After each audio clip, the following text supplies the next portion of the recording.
A single letter, sealed with a crimson marionette, lures Hercule Poirot to Ravenwood Manor, where shadows whisper of a deadly game. As the lights die and a scream pierces the night, a body falls, marked by a chilling note. One string cut. Who? Is the puppeteer, this master of murder, pulling the strings of fear? Why have these strangers been summoned to a house steeped in betrayal? In a labyrinth of secrets, Poirot must unravel a vendetta from decades past before the next string snaps. Will he outwit the darkest mind he's ever faced, or become a puppet himself? Chapter 1. The whispered invitation. The fog clung to London like a conspirator, muffling the clatter of horse-drawn cabs and the distant chime of Big Ben. In his impeccably tidy flat at Whitehaven Mansions, Hercule Poirot sat by the fire, his small, fastidious hands folded over a cup of steaming tisane. The room was a study in order. Polished mahogany gleamed, books stood in precise rows, and the air carried the faint scent of lavender polish. Yet despite the calm, Poirot's sharp green eyes betrayed a restlessness. It had been weeks since a case worthy of his intellect had crossed his desk, and the little gray cells, as he called them, were growing impatient. The post arrived with the usual punctuality, delivered by his loyal valet, George, whose footsteps were as measured as a metronome. Among the bills and invitations lay an envelope unlike the others. It was heavy, cream-colored, and sealed with a crimson wax stamp bearing no crest, only a curious symbol, a marionette with strings splayed like a spider's web. Poirot's mustache twitched as he slid it open with a silver letter opener. The letter inside was written in an elegant, almost theatrical hand. Monsieur Poirot, your reputation as a man of unparalleled deduction precedes you. I invite you to a gathering at Ravenwood Manor, where a game of wits awaits. Be warned, the stakes are high, and the players are not what they seem. Come alone, and come prepared. The curtain rises at dusk, 3 days hence. Yours in anticipation, the Puppeteer. Poirot's lips pursed as he read the signature. The puppeteer, he murmured, savoring the word like a rare vintage. A nom de guerre, perhaps, but one with purpose.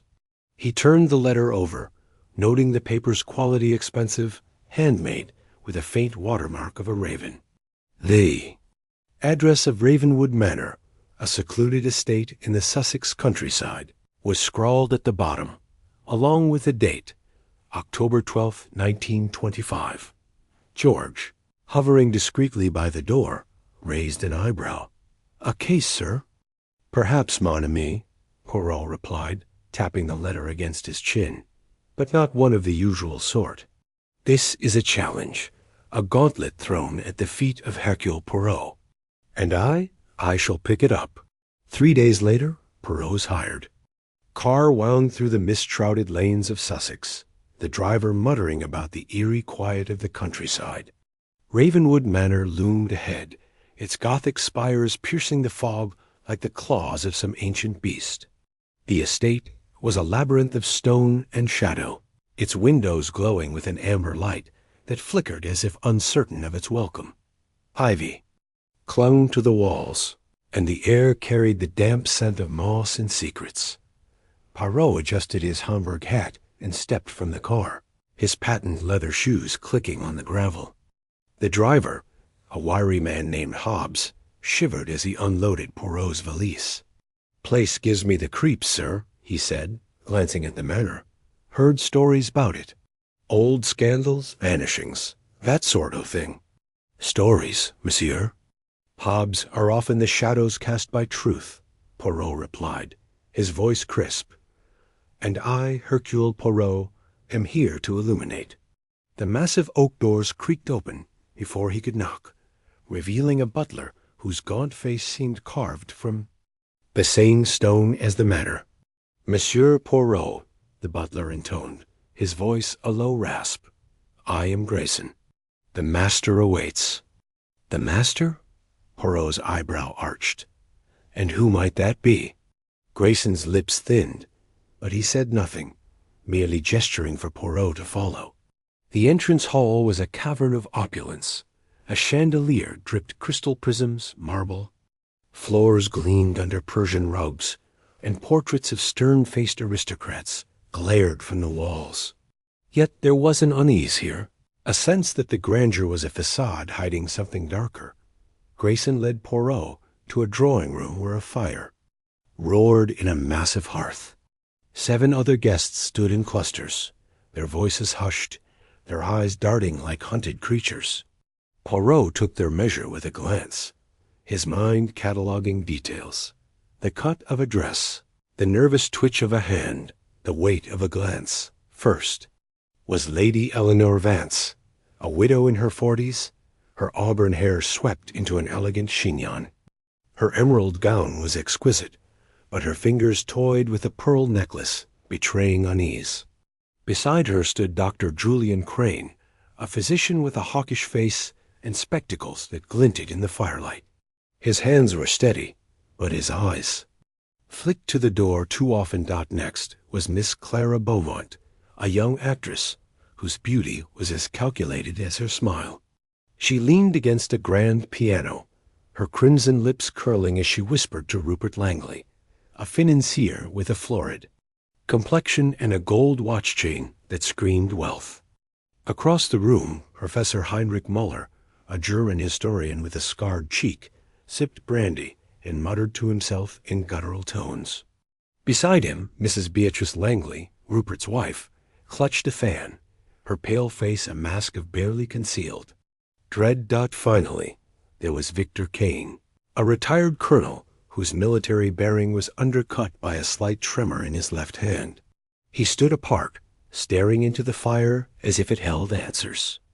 Poirot noted the dynamics, alliances forming, suspicion simmering, and an undercurrent of fear binding them all. "Welcome, Monsieur Poirot," Lady Eleanor said, her voice smooth but edged with tension. "We were told you'd be joining us, though none of us know why we're here." "Nor I, madame," Poirot replied, bowing slightly. "But I suspect our host has a purpose most particular. Tell me, who invited you?" The guests exchanged glances, each producing a letter identical to Poirot's. Same paper, same wax seal, same signature. "The puppeteer," Dr. Crane said. His voice clipped, a theatrical pseudonym, no doubt. But the letter promised ... answers. "Answers to what, Doctor?" Poirot asked, his eyes narrowing. Crane hesitated, then shrugged. It was vague. Something about truths long buried. "I assumed it was a prank, but ... He trailed off, glancing at the others. "A prank that brought us all to this godforsaken place." Rupert Langley snorted, his jowls quivering. "I've half a mind to leave." "Then leave," Miss Beaumont said, her voice a velvet challenge. "But you won't. None of us will. Not until we know." Poirot's mustache twitched. "Mademoiselle is correct. The puppeteer has woven a web, and we are all caught in it. But why? That is the question." Before anyone could respond, Grayson reappeared, announcing dinner. The dining room was a spectacle of decadence. A long mahogany table groaned under. Silver candelabras, crystal goblets, and platters of pheasant, truffles, and roasted vegetables. The guests took their seats, their conversation stilted, as if each word were a step on thin ice.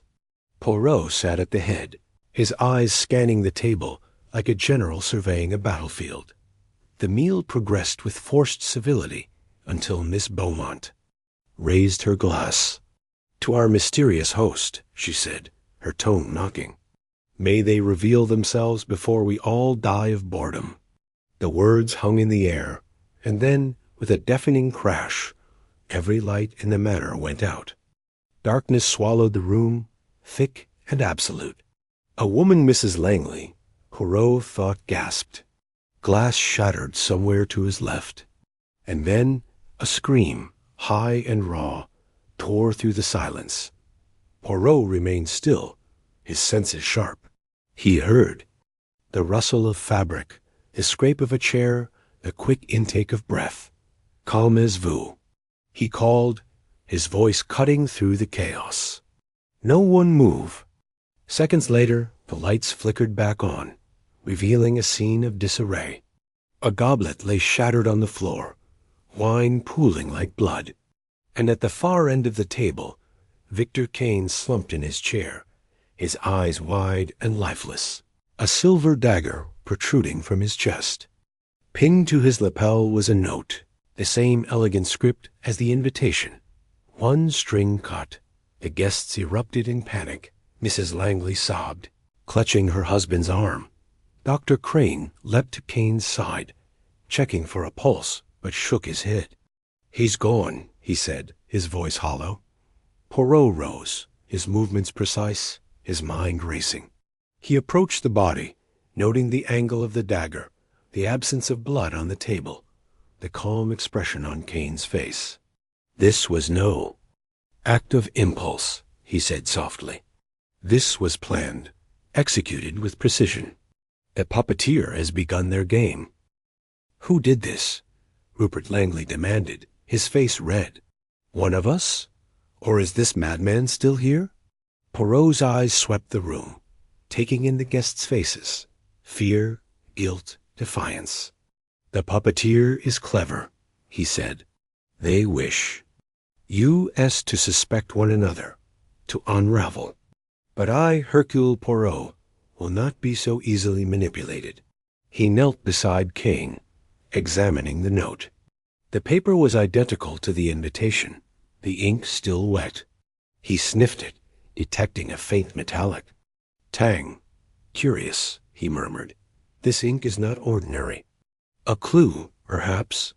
Lady Eleanor clutched her necklace, her voice trembling. What do they want? Why us? That, madame, is what I intend to discover, Poirot said, straightening.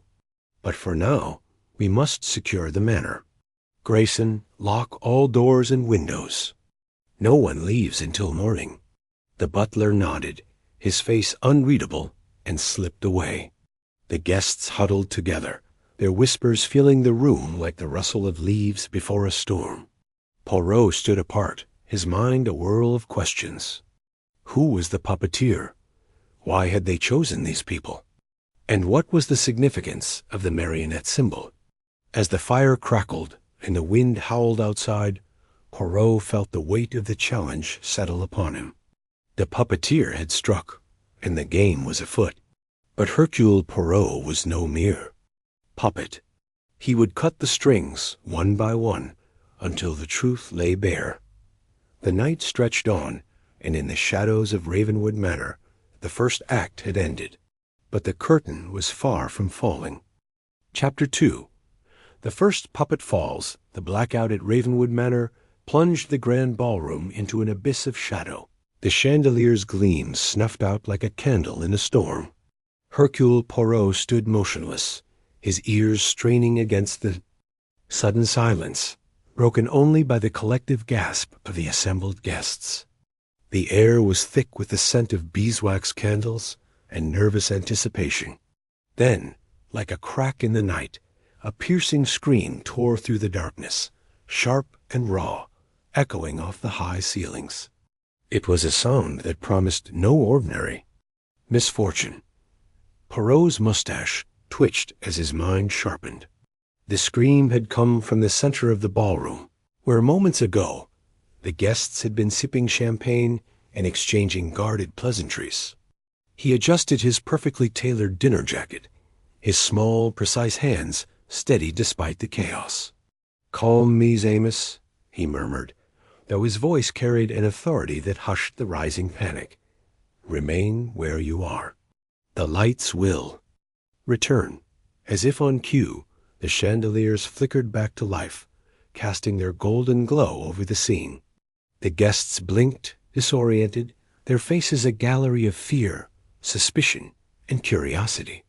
Poirot's keen eyes swept the room, cataloguing each expression. Lady Eleanor Vance, her diamond necklace glinting as she clutched her fan. Dr. Felix Hawthorne, his spectacles fogging with nervous sweat. Miss Clara Duval, the young opera singer, her lips parted in a silent gasp, and Mr. Reginald Thorpe, the industrialist, whose ruddy cheeks had paled to ash. The others 10, in total, shifted. Uneasily, their finery now a mockery of the evening's intended elegance, at the center of the ballroom, sprawled across the polished parquet, lay a man. His evening coat was splayed open, revealing a crisp white shirt stained with a crimson bloom. A single, clean stab wound pierced his chest, directly over the heart. Beside him, pinned to his lapel with a silver hairpin, was a note. The words, written in an elegant, almost theatrical script, read, "One string cut." Poirot knelt beside the body, his movements deliberate, almost reverent. The victim was Sir Archibald Crane, a retired diplomat known for his sharp tongue and sharper political maneuvers. His lifeless eyes stared upward, frozen in a moment of shock. Poirot's gloved fingers traced the air around the wound, noting its precision. A blade no wider than a centimeter, he murmured to himself. Swift, deliberate, and without hesitation. The work of a professional or someone who wishes to appear so. He plucked the note from the lapel, careful not to disturb the pin. The paper was heavy, embossed with a faint watermark, a marionette with strings dangling. The puppeteer, Poirot said softly, recalling the anonymous letter that had lured him here. The invitation had promised a game, but this was no parlor trick. This was a declaration of war. The guests hovered at a distance, their whispers rising like a swarm of bees. Poirot stood, his compact frame commanding the room. "Mesdames et messieurs," he announced, his Belgian accent crisp, "we are in the presence of a murderer. No one leaves this room until I have spoken with each of you. Comprenez-vous?" A murmur of assent rippled through the crowd, though their eyes betrayed reluctance. Lady Eleanor stepped forward, her fan snapping shut. "This is outrageous, monsieur." Poirot, Sir Archibald was a dear friend. Who would dare? "Someone who knows much, Lady Eleanor," Poirot interrupted, his gaze piercing. "And who wishes us to know they are watching?" He turned to the butler, a wiry man named Grayson, who stood rigid by the ballroom's double doors. "Monsieur Grayson, ensure the exits are secured.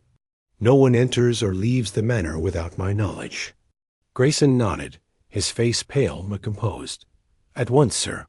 Poirot's attention returned to the guests. "Now, let us begin. Where were each of you when the lights went out?" The interviews began in the manor's drawing room, a cavernous space lined with oak paneling and portraits of stern-faced ancestors. Poirot sat in a high-backed chair, his notebook open, his gold fountain pen poised.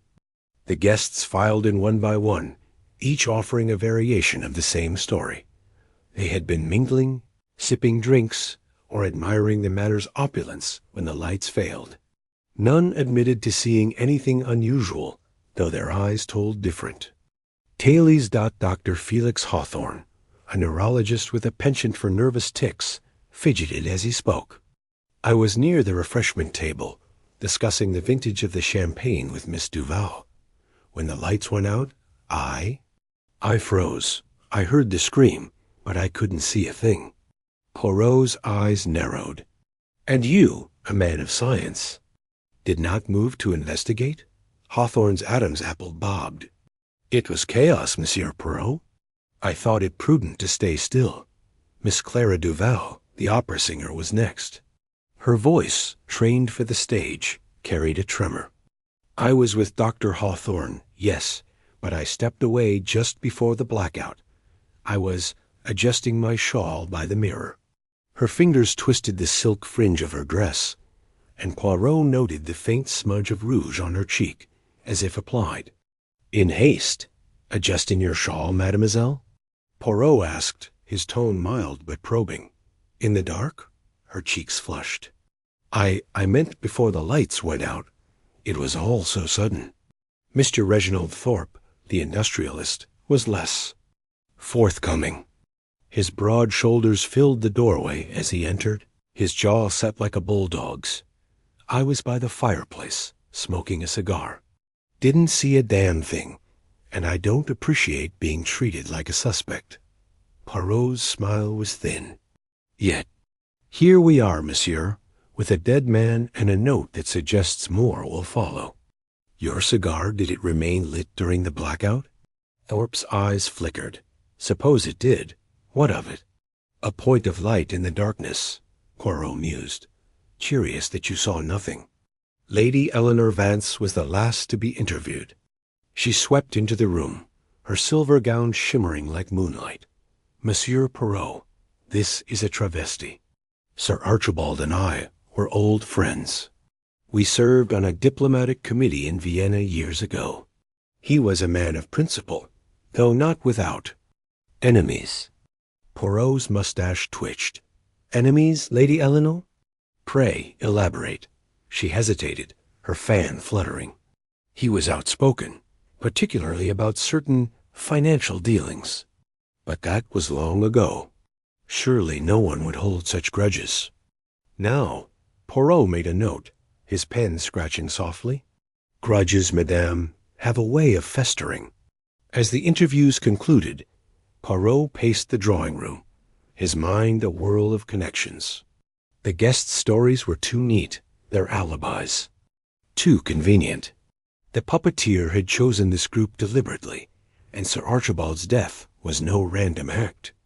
The note, one string cut, suggested a sequence, a performance with more acts to come. But what was the motive? And how had the killer moved so swiftly in the dark? He returned to the ballroom, where Sir Archibald's body had been covered, with a tablecloth at Poirot's insistence. The police had been summoned, but Ravenwood Manor was remote, nestled in the misty hills of Kent, and it would be hours before they arrived. For now, Poirot was the sole guardian of justice. He examined the scene again, his eyes catching a detail he'd missed, a faint scuff mark on the parquet near the body. It was narrow, curved, like the edge of a woman's heel. He knelt, peering. Closer. The mark was fresh, and it led toward the ballroom's far wall, where a heavy velvet curtain hung. Poirot parted the curtain, revealing a narrow door, its hinges well-oiled and silent. It led to a servants' corridor, dark and empty. "Mon, do ye?" Poirot whispered. The puppeteer moves like a shadow. He followed the corridor, his footsteps muffled by the threadbare carpet. It wound through the manor's underbelly, emerging near the kitchens. The air here was warm, heavy with the scent of roasted pheasant and baking bread. A young maid, her apron dusted with flour, started as Poirot appeared. "Monsieur!" she gasped, clutching a rolling pin. "You frightened me." "Pardonnez-moi, mademoiselle," Poirot said, bowing slightly. "Tell me, did anyone pass through? Here during the blackout?" The maid, whose name was Elsie, shook her head. "No, sir. I was here the whole time, preparing the next course. The lights flickered, and I heard the scream, but I stayed put." Poirot's eyes scanned the kitchen. A tray of wine glasses sat on the counter, one slightly askew, its rim smudged with a faint trace of lipstick. "And these glasses?" he asked. "They were served tonight?" Elsie nodded. "Yes, sir. I filled them myself." Poirot lifted the smudged glass, holding it to the light. The lipstick was a deep crimson, matching the shade worn by Miss Clara Duval. "Merci, Elsie," he said, pocketing a small cloth he used to handle the glass. "You have been most helpful." Back in the ballroom, the guests had retreated to their rooms, following Poirot's orders to lock their doors. The manor felt oppressive now, its grandeur tainted by death. Poirot stood alone, the chandelier's light casting long shadows across the floor. He unfolded the puppeteer's note again, studying the watermark. The marionette strings were drawn with precision, each line deliberate. This was no amateur's work. He thought of the guests' stories, their half-truths and evasions. Lady Eleanor's mention of Sir Archibald's enemies intrigued him. A diplomatic committee in Vienna, she had said. Poirot's memory, a steel trap, recalled whispers of a scandal from years ago, a financial scheme that had ruined lives. Had Sir Archibald been involved? And if so, were the other guests connected? He moved to the refreshment table, where Dr. Hawthorne claimed to have stood. A half-empty champagne flute caught his eye, its rim clean, but its base slightly sticky, as if someone had set it down hastily. Poirot sniffed it, detecting a faint, bitter undertone beneath the wine's sweetness. Not poison, not yet, but a clue nonetheless. His thoughts were interrupted by a soft creak from the balcony above. He froze, his hand slipping to the small silver cigarette case he carried, not for smoking, but for moments like this, when a glint of metal could be a weapon or a distraction. "Who is there?" He called, his voice steady. No answer came, but a shadow flickered, retreating into the darkness. Poirot climbed the spiral staircase to the balcony, his steps silent. The balcony was empty, but a single rose petal lay on the railing, its edges curling as if freshly plucked. He pocketed it, his mind racing. The puppeteer was watching, taunting, pulling strings from the shadows. The night stretched on, the manor's clocks ticking like a heartbeat. Poirot returned to the drawing-room, spreading his notes across a mahogany table. He sketched a rough diagram of the ballroom, marking each guest's claimed position during the blackout. Dr. Hawthorne by the refreshment table, Miss Duval by the mirror, Mr. Thorpe by the fireplace, Lady Eleanor near the orchestra. The others minor aristocrats. A novelist, a retired general formed a loose circle, their stories overlapping, but not aligning. He circled the scuff mark's location, tracing its path to the servants' corridor. The killer had moved with purpose, striking in the brief window of darkness. But how had they known where Sir Archibald stood? The blackout had been sudden, unplanned, or so it seemed. Poirot's little gray cells hummed. The puppeteer had orchestrated. This, perhaps rigging the lights themselves. He turned to the guest list provided by Grayson. Each name was accompanied by a brief description, but one caught his eye. Miss Clara Duval, age 28, opera singer, recently returned from a tour in Vienna. Vienna, a coincidence? Poirot did not believe in coincidences. He stood, stretching his compact frame, and made his way to Miss Duval's room. The manor's corridors were lined with portraits, their eyes seeming to follow him. He knocked softly on her door. "Mademoiselle Duval?" "It is Poirot." A word, s'il vous plaît. The door opened a crack, revealing Clara's pale face. "Monsieur Poirot, it's late. Can this wait?" "I fear it cannot," he said, his tone gentle but firm. "May I enter?" She hesitated, then opened. Door. Her room was small but elegant, with a four-poster bed and a vanity cluttered with cosmetics. Poirot's eyes flicked to the mirror, where a tube of crimson lipstick stood open. "You were in Vienna recently, mademoiselle?" She stiffened. "Yes, for my tour. Why?" "Sir Archibald was also in Vienna, many years ago. A diplomatic committee.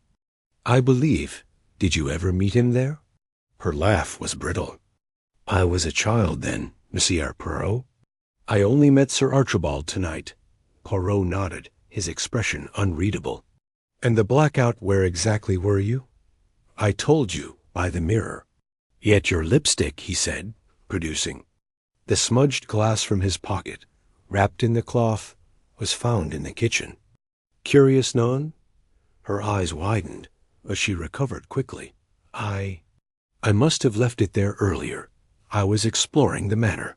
Poirot's smile was polite but cold. "Exploring, mademoiselle? Or perhaps running?"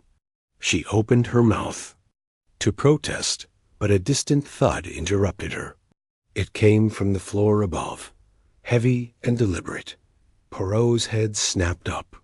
"Stay here," he ordered, already moving toward the door. The sound led him to the second-floor gallery, a long hall lined with suits of armor and tapestries. The air was colder here, the windows rattling in the night wind. Poirot moved cautiously, his eyes scanning for movement. At the far end of the gallery, a door stood ajar, leading to a spiral staircase. He climbed, his heart steady, but his senses alert. The staircase opened into a small attic, its rafters draped with cobwebs. In the center, illuminated by a single candle, was a chair, and on it, a tiny marionette doll, its strings tangled, its painted face eerily lifelike. A note was pinned to its chest. "The play is far from over, Poirot." He picked up the doll, its wooden limbs clattering softly. The candle flickered, casting shadows that danced like specters. Poirot's mind raced. The puppeteer was close too. Close. They had been here moments ago, leaving this taunt for him to find. He descended to the drawing room, the doll in his pocket. The guests would remain locked in their rooms, but safety was an illusion. The puppeteer was among them, hiding behind a mask of civility. Poirot sat, his notebook open, and wrote a single vow. "I will find you, mon ami." Before another puppet falls dot, the manor's clock struck midnight. There chimes a somber knell. Poirot closed his eyes, his little gray cells weaving a net to catch a killer. The game had only just begun. Chapter 3. The hidden stage, the air in Ravenwood Manor hung heavy with suspicion, the echo of the first murder still reverberating through its opulent halls. Hercule Poirot stood alone in the grand library, his sharp eyes scanning the shelves. That towered to the vaulted ceiling. The room was a monument to forgotten knowledge, its leather-bound volumes exuding the scent of aged paper and secrets. The flickering light of a single candelabrum cast long shadows, dancing across the intricate parquet floor like specters of the manor's past.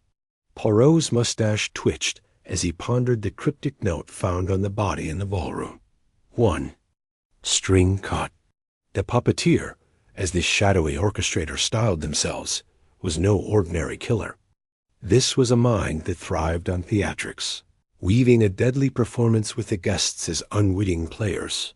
The previous night's scream had shattered the fragile civility of the gala, and now the remaining guests, 9 in total, after the brutal slaying of Lord Reginald Harrow, had barricaded themselves in their rooms, fear gnawing at their composure. Poirot, however, refused to cower. His little gray cells buzzed with purpose, driven by the challenge of unmasking a foe who dared to toy with Hercule Poirot.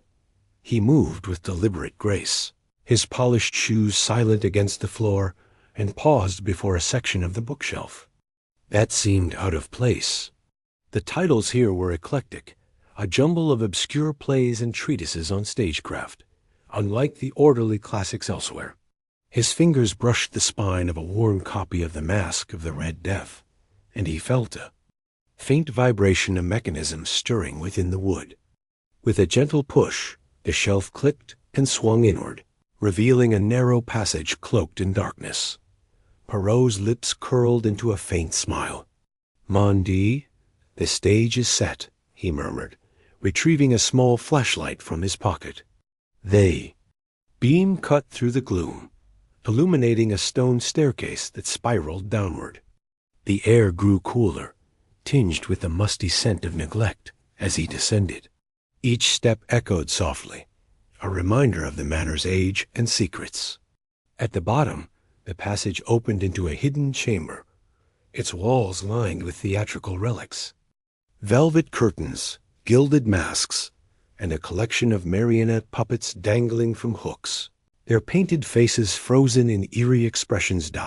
In the center of the room stood a wooden table, its surface cluttered with props: a dagger with a retractable blade, a vial labeled "Prop Poison," and a tattered script titled "The Puppeteer's Gambit." Poirot's eyes narrowed as he lifted the script, its pages yellowed but meticulously annotated in crimson ink. The notes detailed scenes of betrayal, revenge, and a grand finale marked with a chilling instruction. The puppets dance until the strings are severed. A map of Ravenwood Manor lay beside the script, its corners curled from age. Strange. Symbols, circles, crosses, and jagged lines marked specific locations. The ballroom, the garden, the clock tower. Poirot traced a finger over a symbol near the dining hall, a spiral with a slash through it. A clue, perhaps, he said aloud, committing the map to memory. The puppeteer was staging a performance, and this chamber was their backstage. A place where the illusion of control was crafted. His reverie was broken by a faint clatter from above, followed by the distant chime of the dinner bell. The guests, it seemed, had emerged from their rooms, driven by hunger or curiosity. Poirot tucked the script into his coat and ascended the staircase, sealing the passage behind him. The library was as he left it, but the candelabram's flame flickered as if disturbed by an unseen breath. He straightened his tie and made his way to the dining hall, his mind alight with possibilities. The dining hall was a study in tension.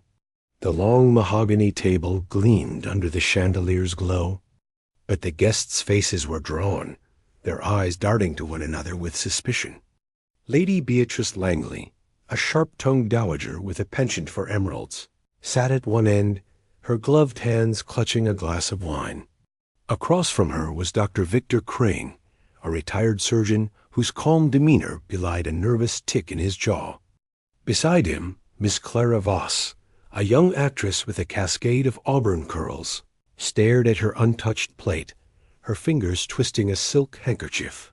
The other's Captain Hugh Marlowe, a weathered naval officer, Mr. Edwin Strathmore, a reclusive antiquarian, Mrs. Evelyn Drake, a widow with a penchant for gossip, Professor Julian Hargrove, a historian with ink-stained fingers, Miss Penelope Finch, a nervous heiress, and Mr. Lionel Baxter, a brash financier formed a tableau of unease.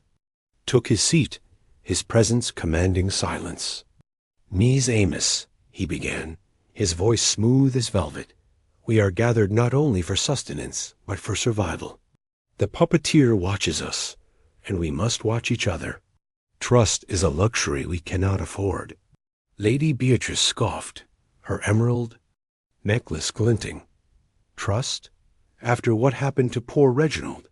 "This is a den of vipers, Monsieur Poirot." "Perhaps," Poirot replied, his eyes scanning the table. "But even vipers may be charmed, if one knows their tune." Before anyone could respond, the butler, a stoic figure named Grayson, entered with a silver tray bearing a decanter of red wine. He poured with mechanical precision, but Poirot noted a tremor in his hand as he served Miss Voss. The actress reached for her glass, her movements sluggish, as if weighed by dread. Poirot's gaze sharpened. Something was amiss. Arates. He barked, rising to his feet. The guests froze, and Grayson's tray clattered slightly. Poirot approached Miss Voss, his eyes locked on her glass. "Mademoiselle, permit me." He lifted the wine to his nose, inhaling deeply. A faint, acrid undertone cut through the bouquet scent he recognized from his days investigating poisonings in Brussels. "Cyanide," he declared, setting the glass down with care. The table erupted in gasps. Miss Voss paled, her handkerchief falling to the floor. Dr. Crane leapt to his feet, his surgical instincts kicking in, but Poirot waved him back. The wine, it was meant for Mademoiselle Voss, but who poured it? All eyes turned to Grayson, who stood rigid, his face a mask of neutrality. "I merely served the wine, sir," he said, his voice steady, but his eyes betraying a flicker of fear. Yet the bottle was sealed when it left the cellar. Poirot pressed, stepping closer. Who had access before it reached this table? Grayson hesitated, then pointed to a sideboard where the decanter had rested before serving. "It was there, sir. Anyone could have tampered with it." The guests exchanged uneasy glances, and Poirot's mind raced. The puppeteer had struck again, their audacity growing. He turned to the sideboard, examining the decanter. A faint smudge of crimson ink marred its base, the same ink from the script in the hidden chamber. "Interesant," he murmured, pocketing a cloth he used to wipe the smudge dot as the guests whispered among themselves. Poirot noticed something on the floor beneath Miss Voss's chair. A tiny marionette doll, no larger than a child's toy, its wooden limbs splayed as if discarded. He knelt to retrieve it, his fingers brushing the delicate strings tied to its joints. A note was tucked beneath its miniature waistcoat, written in the same crimson ink, 2 strings cut. The room fell silent as Poirot held up the doll, its painted eyes staring blankly at the horrified guests. "The puppeteer plays with us," he said, his voice low but commanding, "but Hercule Poirot is no puppet." Panic rippled through the group. Miss Finch let out a stifled sob, while Captain Marlowe slammed his fist on the table. "We're sitting ducks," he roared. "Whoever this fiend is, they're picking us off one by one." "Calm yourself, Captain," Poirot said, his tone sharp. "To panic is to dance to the puppeteer's tune. We must think, observe, and act with precision." He instructed Grayson to lock the tainted wine in the cellar and replace it with a fresh bottle, under his supervision. As the butler complied, Poirot gathered the guests in a circle, his eyes moving from face to face. "Each of you has a role in this drama," he said. "The puppeteer knows your secrets, your fears. If you wish to survive, you will share what? You know." Mrs. Drake, her voice trembling, spoke first. "I received a note this morning, slipped under my door. It said I'd pay for what I did 20 years ago." Her eyes darted to Professor Hargrove, who stiffened. "And what did you do, madame?" Poirot asked, his gaze piercing. She hesitated, then whispered, "It was a scandal, a theft I helped cover up. I thought it was buried." Others murmured similar confessions letters, threats, veiled references to past sins. Poirot listened, his mind cataloging each detail. The puppeteer's game was not random. It was personal, a vendetta woven into the fabric of the guests' lives. As dinner resumed, Poirot slipped away, returning to the library. The hidden chamber called to him, its secrets unfinished. He reopened the passage and descended the maps, symbols burning in his memory. The spiral with the slash the dining hall. He examined the chamber again, his flashlight sweeping over the props. A glint caught his eye, a small metal box tucked behind a curtain. Inside was a collection of vials, each labeled with a guest's name. The one marked Clara Voss was empty, its contents presumably in the tainted wine. Poirot's heart quickened. The puppeteer was meticulous, but not infallible. The crimson ink, the marionette, the mappe were breadcrumbs, not accidents. He locked the chamber, securing the box in his satchel, and returned to the dining hall just as a commotion erupted. Miss Voss was on her feet, clutching her throat, her eyes wide with terror. "I feel faint," she gasped, collapsing into Dr. Crane's arms. The guests surged forward, but Poirot's voice cut through the chaos. "Silence," he commanded. He knelt beside Miss Voss, checking her pulse. It was rapid but steady. "Mademoiselle, you are unharmed. The poison did not reach you, thanks to my intervention, but you must rest." Dr. Crane escorted her to her room, while Poirot addressed the others. "The puppeteer grows bold, but their stage is not without flaws. I have found their workshop, their script. We are close to unmasking them." Lady Beatrice raised an eyebrow. "And what if you're wrong, Monsieur Poirot? What if the puppeteer is one step ahead?" Poirot's eyes gleamed. "Then, madame, I shall be 2 steps ahead." As the guests dispersed, Poirot lingered, his gaze falling on the chandelier above. Its crystals shimmered, but something about its base seemed off, a faint misalignment, as if tampered with. He made a mental note to inspect it later. For now, he had the map, the script, and the vials. The puppeteer's performance was unraveling, and Poirot would ensure the curtain fell on their deadly game. He retired to his room, locking the door behind him. Spreading the map on his desk, he studied the symbols, his mind racing. The spiral, with a slash, had marked the dining hall and the attempt on Miss Voss. Another symbol, a crescent with a dot, pointed to the garden. The next act, Poirot whispered, his fingers tracing the map. But this time, the puppeteer will find Hercule Poirot waiting. The night deepened, and the manor seemed to hold its breath. Somewhere in its shadowed corridors, the puppeteer was plotting their next move. But Poirot, with his little gray cells and unyielding resolve, was ready to rewrite the script. Chapter 4. Shadows of motive. The air in Ravenwood Manor hung heavy, as if the walls themselves exhaled secrets. The grand dining hall, where the second murder had occurred only hours ago, now stood silent, its long mahogany table still littered with the remnants of a dinner turned deadly. Hercule Poirot, his mustache impeccably groomed despite the chaos, stood at the head of the room, his sharp eyes scanning the remaining guests. 8 souls remained, their faces a gallery of fear, suspicion, and guilt. The puppeteer, that elusive architect of death, had struck again, leaving a poisoned guest slumped over their plate and a tiny marionette doll propped mockingly beside the body. The doll's painted grin seemed to taunt Poirot, daring him to unravel the next thread of this sinister tapestry. Poirot's little gray cells buzzed with purpose. The first murder, a precise stab in the dark, had been a statement of control. The second, a poisoning executed with chilling subtlety, suggested a mind that delighted in variety, in the artistry of death. But it was the web of connections between the guests, now tightening like a noose, that held Poirot's attention. The puppeteer was no mere killer. They were a conductor of chaos, orchestrating each move to expose the hidden sins of those gathered.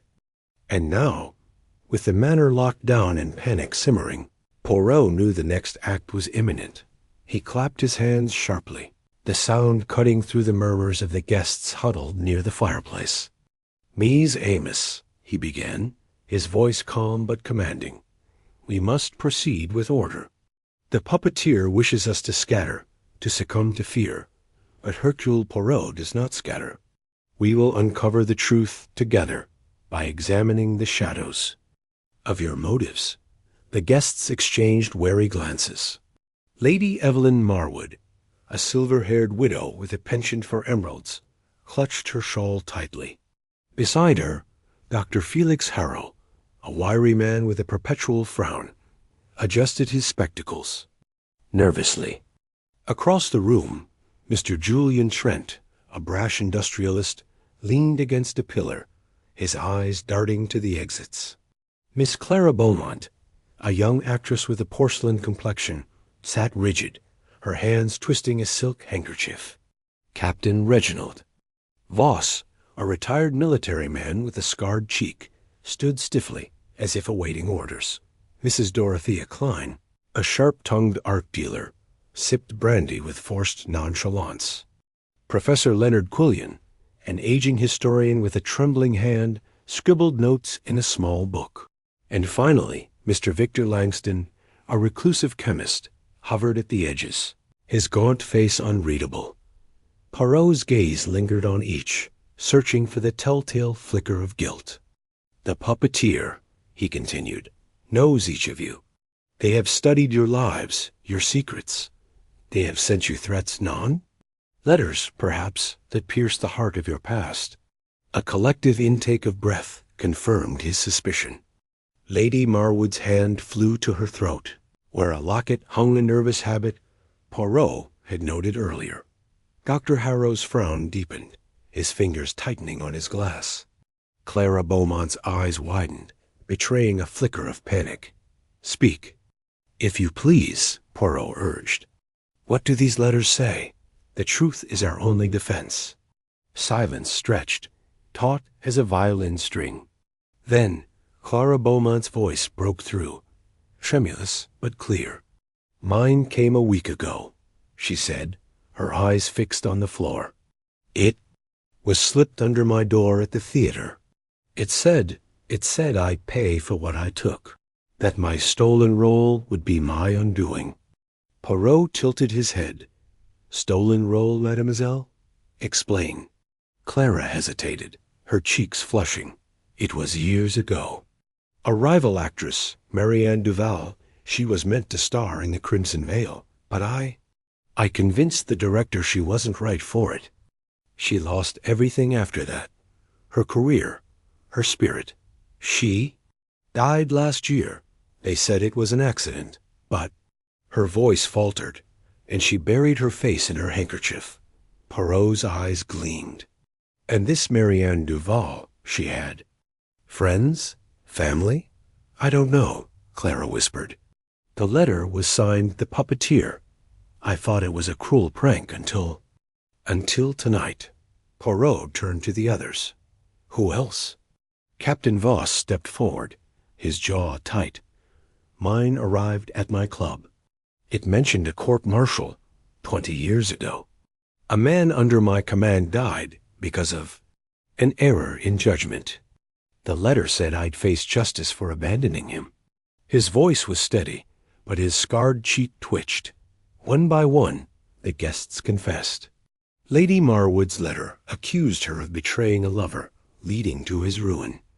Dr. Harrow's hinted at a patient's death under questionable circumstances.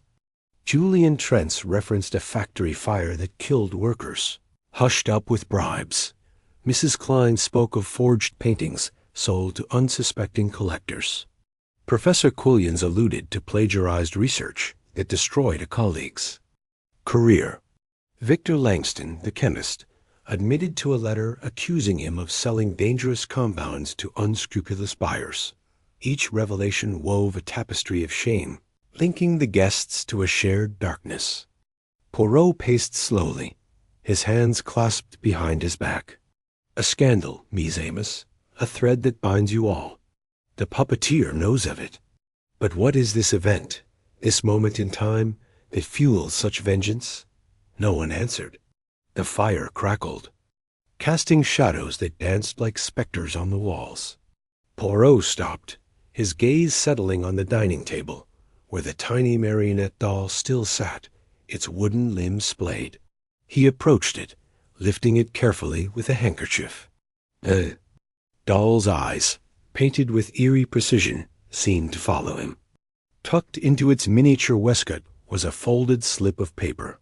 He unfolded it, revealing a single line in elegant script. The garden holds more than roses. Poirot's lips twitched into a faint smile. The puppeteer enjoys their games. Very well, we shall play. He turned to the guests. To the garden, if you please, but stay close. The puppeteer is watching. The manor's garden was a labyrinth of moonlit hedges and overgrown roses, their thorns glinting like tiny daggers. The air was cool, scented with earth and decay. Poirot led the group along a gravel path, his patent leather shoes crunching. Softly, the guests followed reluctantly, their whispers a nervous hum. Captain Voss carried a lantern, its glow casting long shadows that seemed to writhe. Poirot stopped at a stone fountain, its basin dry and cracked. The note speaks of this place, he said, pointing to the inscription carved into the rim. For those who fall, the roses weep. He knelt, examining the base. His fingers brushed against a loose stone, revealing a small compartment. Inside was a velvet pouch containing a single black pearl. A clue? Mrs. Klein asked, her voice sharp. Perhaps, Poirot replied, or a lure. A rustling came from the hedges, sharp and deliberate. The guests froze. Julian Trent, his bravado faltering, drew a pocket-knife. Who's there? He barked. Before Poirot could intervene, a figure burst from the shadows.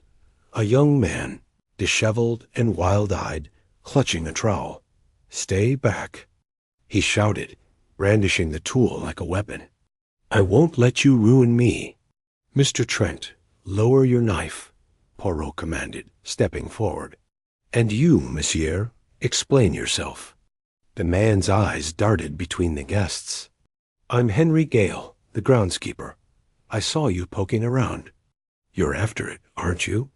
The truth about this place." Poirot's voice was calm, almost soothing. "What truth, Monsieur Gale?" "Henry's." Hands trembled. "The manor. It's cursed. People die here. Always have.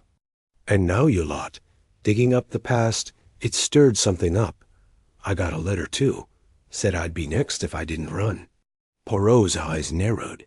"Show me this letter." Henry fumbled in his coat, producing a crumpled note. "Poirot." "Read it aloud. Flee, groundskeeper, or your secrets will bury you with the roses." The script matched the others, elegant and precise. "You were fleeing?" Poirot asked. Henry nodded, his face pale.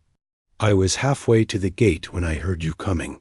Thought you were—" "Them. The puppeteer," Poirot said softly. "And what secret do you hide, monsieur?" Henry's jaw tightened. I took money, years ago, to keep quiet about something I saw here. A fight between the old owner and some fancy types. They left him bleeding in this very garden. I never told a soul." Poirot's mind raced. The old owner, the disgraced playwright, perhaps? The pieces were aligning, but the picture remained blurred. "Stay with us, Monsieur Gale. Safety lies in numbers." As the group turned back toward the manor, a low creak echoed from the fountain. Poirot spun around, just in time to see the basin shift. A hidden mechanism groaned, and a spiked iron grate shot up from the ground, aimed at Henry Gale. Poirot lunged, shoving the groundskeeper aside. The grate slammed into the earth inches from where Henry had stood. Miss Voss was on her feet, clutching her throat, her eyes wide with terror. "I feel faint," she gasped, collapsing into Dr. Crane's arms. The guests surged forward, but Poirot's voice cut through the chaos. "Silence," he commanded. He knelt beside Miss Voss, checking her pulse. It was rapid but steady. "Mademoiselle, you are unharmed. The poison did not reach you, thanks to my intervention, but you must rest." Dr. Crane escorted her to her room, while Poirot addressed the others. "The puppeteer grows bold, but their stage is not without flaws. I have found their workshop, their script. We are close to unmasking them." Lady Beatrice raised an eyebrow. "And what if you're wrong, Monsieur Poirot? What if the puppeteer is one step ahead?" Poirot's eyes gleamed. "Then, madame, I shall be 2 steps ahead." As the guests dispersed, Poirot lingered, his gaze falling on the chandelier above. Its crystals shimmered, but something about its base seemed off, a faint misalignment, as if tampered with. He made a mental note to inspect it later. For now, he had the map, the script, and the vials. The puppeteer's performance was unraveling, and Poirot would ensure the curtain fell on their deadly game. He retired to his room, locking the door behind him. Spreading the map on his desk, he studied the symbols, his mind racing. The spiral, with a slash, had marked the dining hall and the attempt on Miss Voss. Another symbol, a crescent with a dot, pointed to the garden. "The next act," Poirot whispered, his fingers tracing the map. "But this time, the puppeteer will find Hercule Poirot waiting." The night deepened, and the manor seemed to hold its breath. Somewhere in its shadowed corridors, the puppeteer was plotting their next move. But Poirot, with his little gray cells and unyielding resolve, was ready to rewrite the script. Chapter 5. The Puppeteer's Taunt. The air in Ravenwood Manor hung thick with dread, as if the walls themselves exhaled the tension of the night. Hercule Poirot stood alone in the grand parlor, his polished shoes clicking softly against the polished oak floor. The room was a masterpiece of opulence, crimson velvet drapes, a crystal chandelier casting prismatic glints, and a grand fireplace that roared despite the chill of fear that gripped the guests. Yet it was the gramophone in the corner, an antique with a gleaming brass horn, that now commanded his attention. Moments ago, it had sputtered to life unbidden, its needle scratching out a message that still echoed in Poirot's mind. You chase shadows, Monsieur Poirot, but the strings are mine to pull. At midnight, the grand performance begins. The voice had been distorted, low and sibilant, like a serpent weaving through the notes of a forgotten melody. It was the puppeteer's first direct taunt, a brazen challenge to Poirot's intellect. He adjusted his bow tie, his mustache twitching as his little gray cells churned. The clock on the mantel read 9:47 p.m., 2 hours and 13 minutes until midnight. Time was a luxury he could ill afford. Poirot had already uncovered the secret chamber behind the library, its theatrical props and cryptic map revealing the puppeteer's penchant for drama. The second murder a guest poisoned at dinner, a tiny marionette doll left beside the body, had confirmed his theory. This was no mere killer, but a director of a macabre play, with each guest a reluctant actor. The map, with its strange symbols, hinted at a labyrinth of traps within the manor. Poirot had locked the chamber, but the puppeteer's reach seemed to permeate the very stones of Ravenwood. He crossed to the gramophone, inspecting it closely. The record was unmarked, its grooves pristine, as if crafted solely for this message.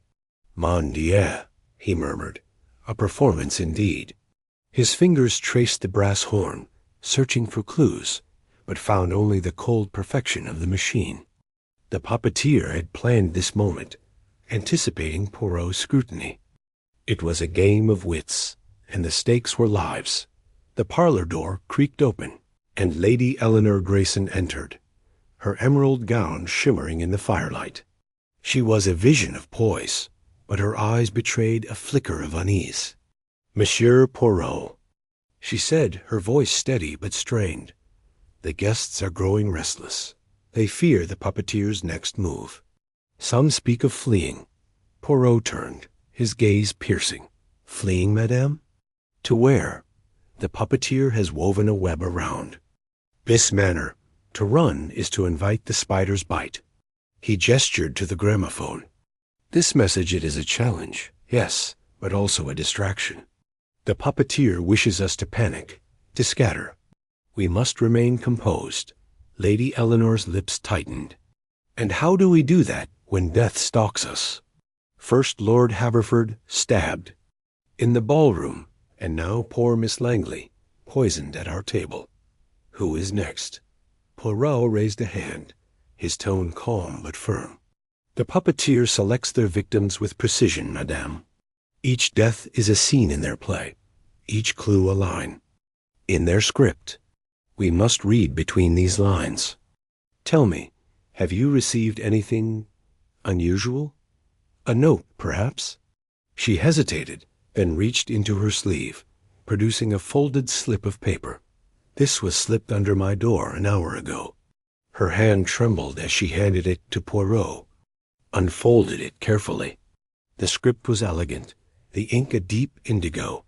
Your secret burns brighter than the chandelier, Lady Grayson. Snuff it out, or I shall. Poirot's eyes narrowed. And what secret does this refer to, madame? Her face paled, but she met his gaze. I cannot say. Not yet, but I swear I've done nothing to deserve this. Poirot nodded, pocketing the note. Keep this to yourself, madame. The puppeteer thrives on our fear. We shall not give them the satisfaction. As Lady Eleanor departed, Poirot's mind raced. The note was one of many, he suspected. The puppeteer was sowing discord, turning the guests against one another. He needed to act swiftly, to turn the hunter into the hunted. The manor's library, was a sanctuary of knowledge, its shelves lined with leather-bound tomes and the faint scent of aged paper. Poirot had returned here, the map from the secret chamber spread across a mahogany table. Its symbols, circles, lines, and cryptic runes formed a puzzle that teased his intellect.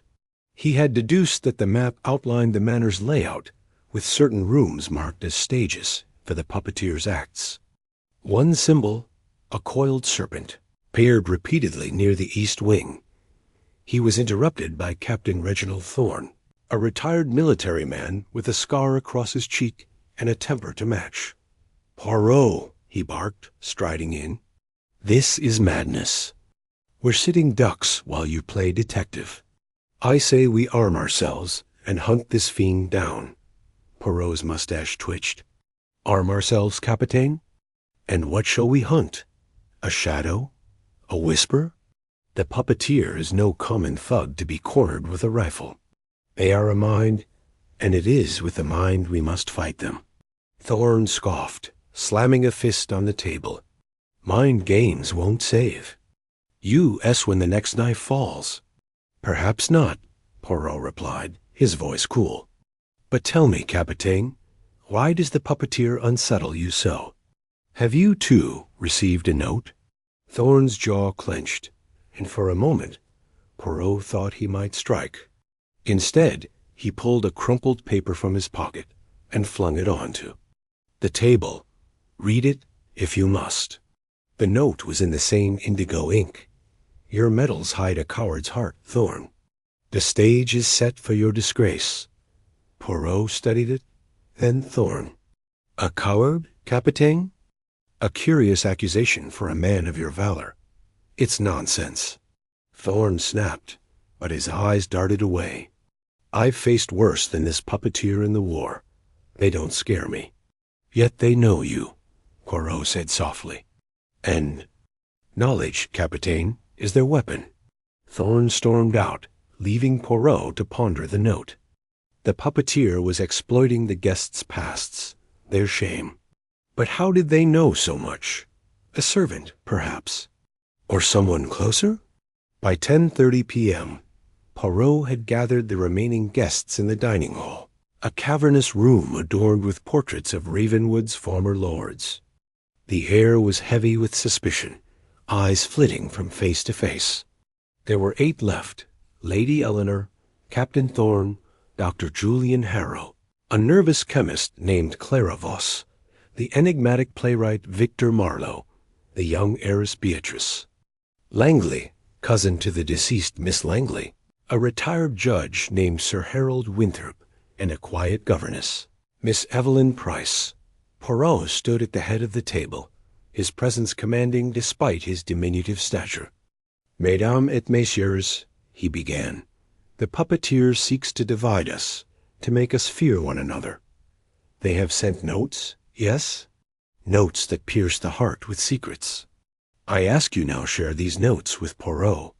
Together we shall turn their weapon against them." A murmur rippled through the group. Dr. Harrow, a gaunt man with wire-rimmed glasses, spoke first. "I received one," he admitted, sliding a note across the table. "Your hands are stained with more than medicine, doctor. The curtain rises on your guilt." One by one, the others followed. Clara Voss's note read, "Your potions cannot hide your past, chemist." Victor Marlowe's, "Your pen wrote tragedy, but the puppeteer directs the end." Beatrice Langley's, "Your wealth cannot buy innocence, heiress." Sir Harold's, "Justice was blind under your gavel." Miss Price's, "The governess hides a pupil's sin." Poirot studied each note, his mind weaving connections. "The puppeteer knows us all," he said, "but they are not omniscient. These notes, they are precise, yes, but they rely on our fear to give them power. We shall deny them this." "How?" Beatrice asked, her voice trembling. "They've killed 2 already." "By understanding their stage," Poirot replied. He produced the map, pointing to the serpent symbols. "These mark traps, I believe. The puppeteer has rigged this manner to ensnare us. But I have found one such trap in the east wing, near the conservatory. We shall disarm it, together." The guests exchanged wary glances, but Poirot's confidence was infectious. They agreed to follow him, though Captain Thorne muttered about fool's errands. The conservatory was a glass-domed oasis, filled with exotic plants and the hum of night insects. Moonlight filtered through the panes, casting eerie shadows. Poirot led the group to a stone fountain at the center, where a serpent symbol was carved into the base. "Here," he said, kneeling. "The map suggests a mechanism." Dr. Harrow, ever curious, peered over his shoulder. "A trap? How do you know?" Poirot's eyes gleamed. "The puppeteer's theatrical, Doctor. They mark their stage with symbols, as a playwright marks their script. This Whodunit is too perfect, too central." He pressed the serpent carving, and a soft click echoed. The fountain's base shifted, revealing a hidden compartment. Inside was a coiled spring, attached to a vial of clear liquid. Clara Voss gasped. "That's cyanide. One touch, and it would release." Poirot carefully disarmed the spring, his hand steady. "The puppeteer expected one of us to trigger this, perhaps you, Mademoiselle Voss, given your note's mention." "Of potions," Clara paled. I only mix medicines. I've never harmed anyone." "Yet the puppeteer knows your skill," Poirot said, "and they use it against you." The group retreated to the dining hall, shaken but emboldened. Poirot had saved them from the trap, earning a measure of trust. But the clock now read 11:15 p.m., less than an hour until the puppeteer's promised grand performance. Back in the parlor, Poirot devised a plan. "The puppeteer expects us to cower," he said to the guests. "We shall surprise them. I propose we bait them with a false clue, a suggestion that we have uncovered their identity. If they take the bait, they may reveal themselves." "How?" Sir Harold asked, his judicial tone skeptical. Poirot smiled. "By planting a lie. I shall announce that I have found a journal in the secret chamber, one that names the puppeteer. We shall watch who reacts, who panics." The guests agreed, though unease lingered. Poirot drafted a note in his own hand, mimicking the puppeteer's indigo ink. "The journal betrays you, puppeteer.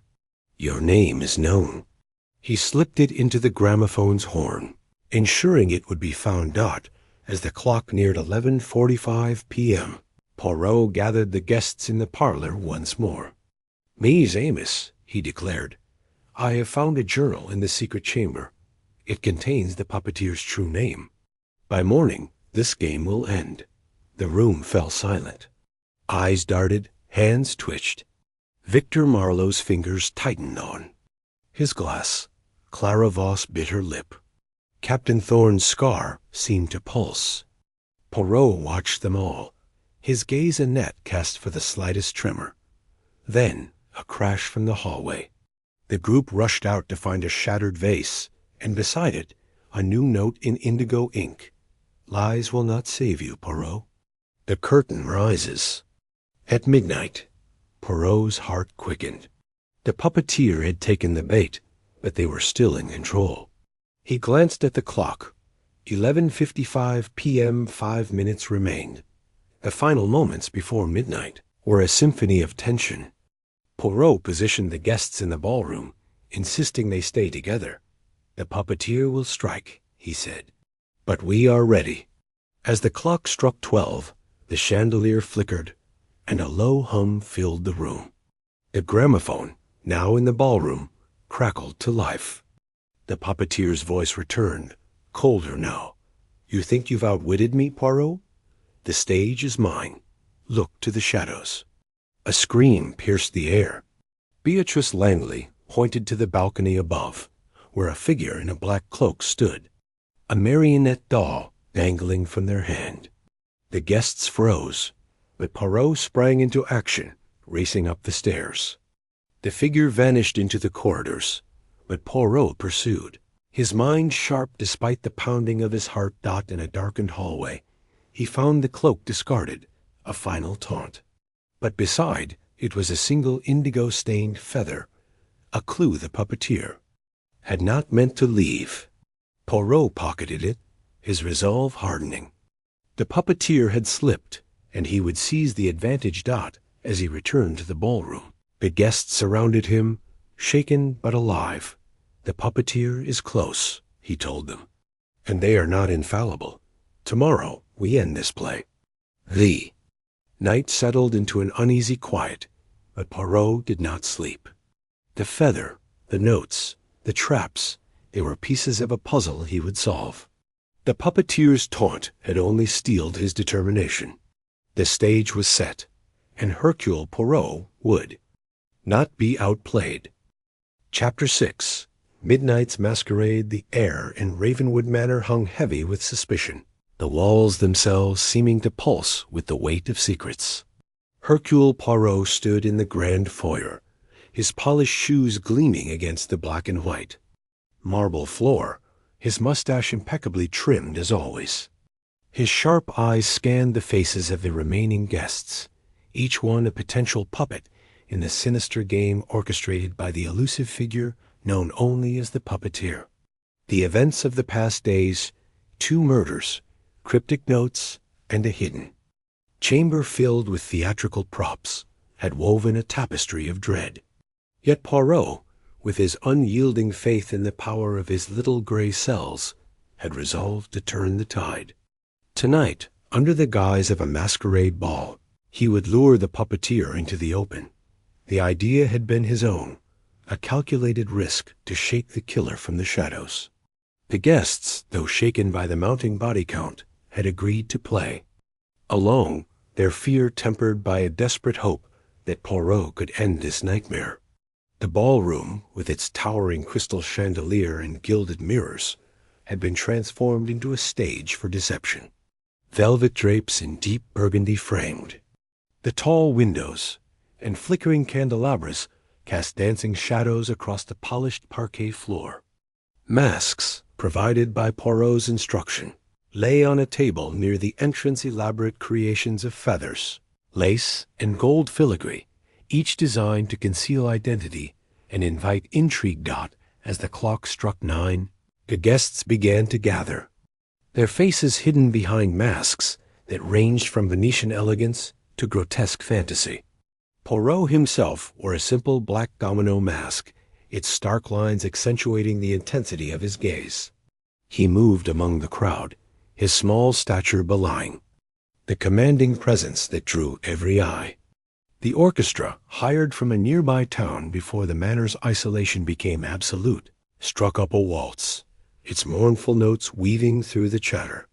"Mesdames et messieurs," Poirot announced, his voice cutting through the music like a blade. "Tonight we dance, we observe, we unmask not only our faces but the truth. The puppeteer believes they control the stage, but I, Hercule Poirot, declare that the script is about to change." A ripple of nervous laughter greeted his words, though the tension remained palpable. Poirot's plan was simple in theory. By resuming the gala as a masquerade, he would force the puppeteer to act, to reveal themselves through a misstep, a glance too long, a gesture too deliberate. He had already narrowed his suspect list to a handful, but the puppeteer's cunning demanded precision. One wrong move and another life could be lost. Among the guests, Lady Eleanor Voss stood out, her peacock feather mask shimmering under the Thean chandelier's light. A widow of considerable wealth, her sharp tongue and imperious demeanor had made her a target of whispered gossip. Beside her was Dr. Felix Hargrove, a retired surgeon whose fox mask did little to hide his nervous fidgeting. Across the room, Clara Beaumont, a young actress with a penchant for melodrama, adjusted her butterfly mask, her eyes darting suspiciously. Then there was Mr. Roland Pierce, a dour businessman in a harlequin mask, whose curt responses during Poirot's interrogations had raised suspicions. Finally, Miss Ivy Langston, a quiet governess with a plain silver mask, seemed to shrink into the shadows, her presence almost forgettable, yet Poirot's instincts told him to watch her closely. As the waltz gave way to a livelier tune, Poirot circulated, his ears attuned to every snippet of conversation. He paused near Lady Eleanor, who was holding court with a glass of champagne in hand. "This is madness, Monsieur Poirot," she said, her voice low but sharp. "A ball, while a killer stalks us? You're either a genius or a fool." Poirot inclined his head, a faint smile playing beneath his mask. "Madame, the line between genius and folly is thin, but it is one I walk with confidence. Tell me, have you noticed anything unusual among our fellow guests?" Lady Eleanor's eyes narrowed, her feathers quivering as she leaned closer. "That actress, Clara, she's too eager to please, always watching. And Pierce? He's been pacing the corridors at odd hours. I saw him last night near the library, muttering to himself." Poirot nodded, filing the information away. "And you, madame? Your own movements, they are beyond reproach?" Her laugh was sharp, like breaking glass. "You suspect me? Oh, monsieur, I'm flattered. But I assure you, my only crime is a fondness for fine wine and finer company." He bowed slightly and moved on, his attention drawn to Clara Beaumont, who was twirling dramatically with a young man Poirot didn't recognize, likely a minor guest. One of the manor's staff pressed into service for the evening. Clara's laughter was too loud, her gestures too expansive, as if she were performing for an audience beyond the ballroom. Poirot approached, offering a polite nod. "Mademoiselle Beaumont, you seem to embrace the spirit of the masquerade," he said, his tone light but probing. She spun to face him, her butterfly mask glinting. "Oh, Monsieur Poirot, isn't it thrilling? To hide in plain sight, to be anyone for a night?" Her voice dropped to a conspiratorial whisper. "But I'll let you in on a secret. I'm dreadful at keeping them. Ask me anything, and I might just spill." Poirot's smile was indulgent, but his eyes were sharp. "A dangerous offer, mademoiselle. Perhaps you could tell me, where were you when the lights went out during the first murder?" Her laughter faltered, just for a moment. "Why, I was in the ballroom, of course, screaming my head off like everyone else. You don't think I could be the puppeteer, do you?" "Non, non," Poirot said, raising a hand. "But the puppeteer, they are clever. They hide among us, and I must look everywhere." As he moved away, he caught a glimpse of Ivy Langston standing alone near a window, her silver mask catching the moonlight. She seemed lost in thought, her fingers twisting a lace handkerchief. Poirot approached quietly, his voice gentle. "Mademoiselle Langston, you do not dance?" She started, her eyes wide behind the mask. "Oh, Monsieur Poirot, I'm not much for dancing. I prefer to observe." "An admirable quality," he said, his tone encouraging. "And what have you observed tonight?" Her hesitation was brief but noticeable. "People are afraid," she said softly. "Even behind their masks, you can see it in their eyes. But some are hiding more than fear." Before Poirot could press further, a clinking glass silenced the room. Dr. Hargrove stood on a small platform, his fox mask slightly askew. "A toast," he called, his voice unsteady. "To survival, and to Monsieur Poirot, who will surely catch this fiend before we all perish." The guests raised their glasses, but Poirot's attention was elsewhere. He noticed Roland Pierce slipping toward the refreshment table, his movements furtive.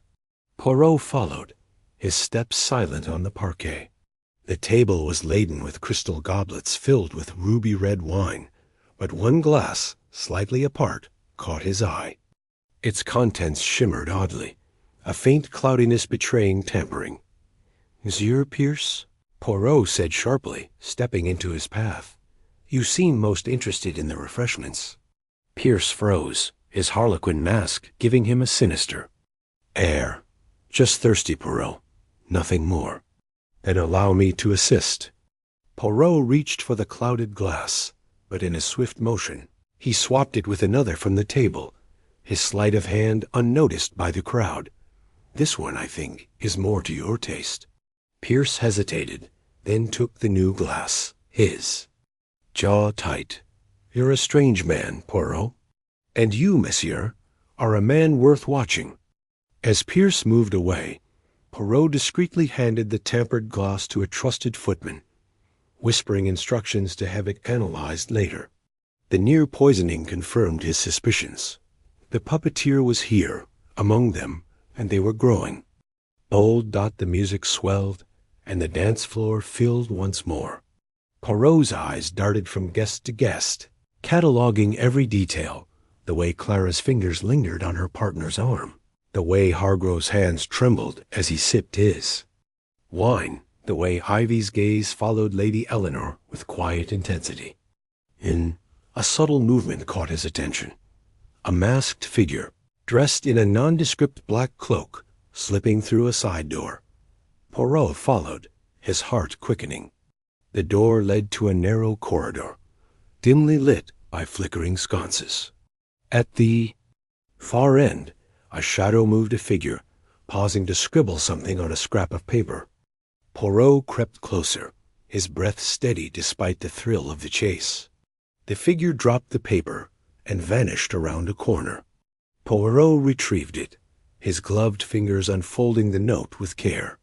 In the puppeteer's now familiar script, it read, "You dance well, Poirot, but the stage is mine." A chill ran through him, not of fear but of exhilaration. The puppeteer was taunting him directly now, their frustration evident in the haste of the note. Poirot tucked it into his pocket, his mind racing. The corridor led to the manor's east wing, a labyrinth of unused rooms and dusty portraits. He moved cautiously, his senses alert for any sound of footstep, a breath, a creak of the floorboards dot in a small study. He found another clue, a torn piece of fabric caught on a splintered door frame, its deep blue hue matching the cloak he'd seen. The room itself was unremarkable, save for a single item on the desk, a miniature mask, identical to those worn by the guests, but carved from ebony and marked with a tiny crimson P. Poirot's lips curved into a grim smile. The puppeteer was slipping, leaving traces of their presence. He returned to the ballroom, the mask and note safely hidden in his coat. The hour was nearing midnight, and the atmosphere had grown feverish. The guests' laughter tinged with hysteria. Poirot's gaze settled on Clara Beaumont, who was now alone, her butterfly mask askew as she fanned herself. He approached, his voice low. "Mademoiselle, a word, if you please." She turned, her eyes wary. "What now, Monsieur Poirot? Another interrogation?" "None, merely a question. You are an actress, oui, skilled in the art of performance. Tell me, have you ever played a role off the stage?" Her lips parted, but before she could answer, a commotion erupted near the center of the room. Lady Eleanor was shouting, her peacock mask in hand, as she pointed at Dr. Hargrove. "He tried to slip something into my drink. I saw him." Hargrove's face paled, his fox mask dangling from his neck. "That's absurd. I was merely adjusting my glass."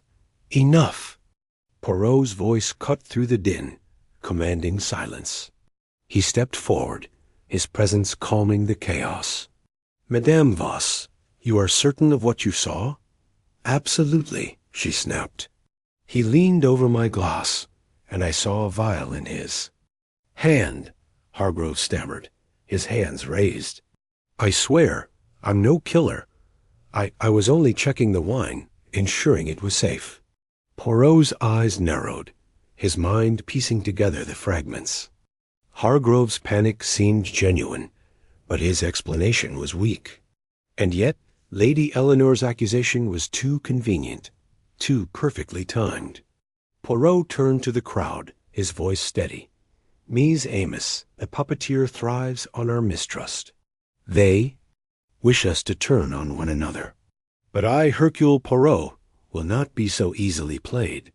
He gestured to the footman, who had returned with a discreet nod, confirming the tampered glass contained a potent sedative, not lethal, but enough to incapacitate. Poirot's trap had worked, but only partially. The puppeteer had intended to strike, but their target remained unclear dot as the clock chimed midnight.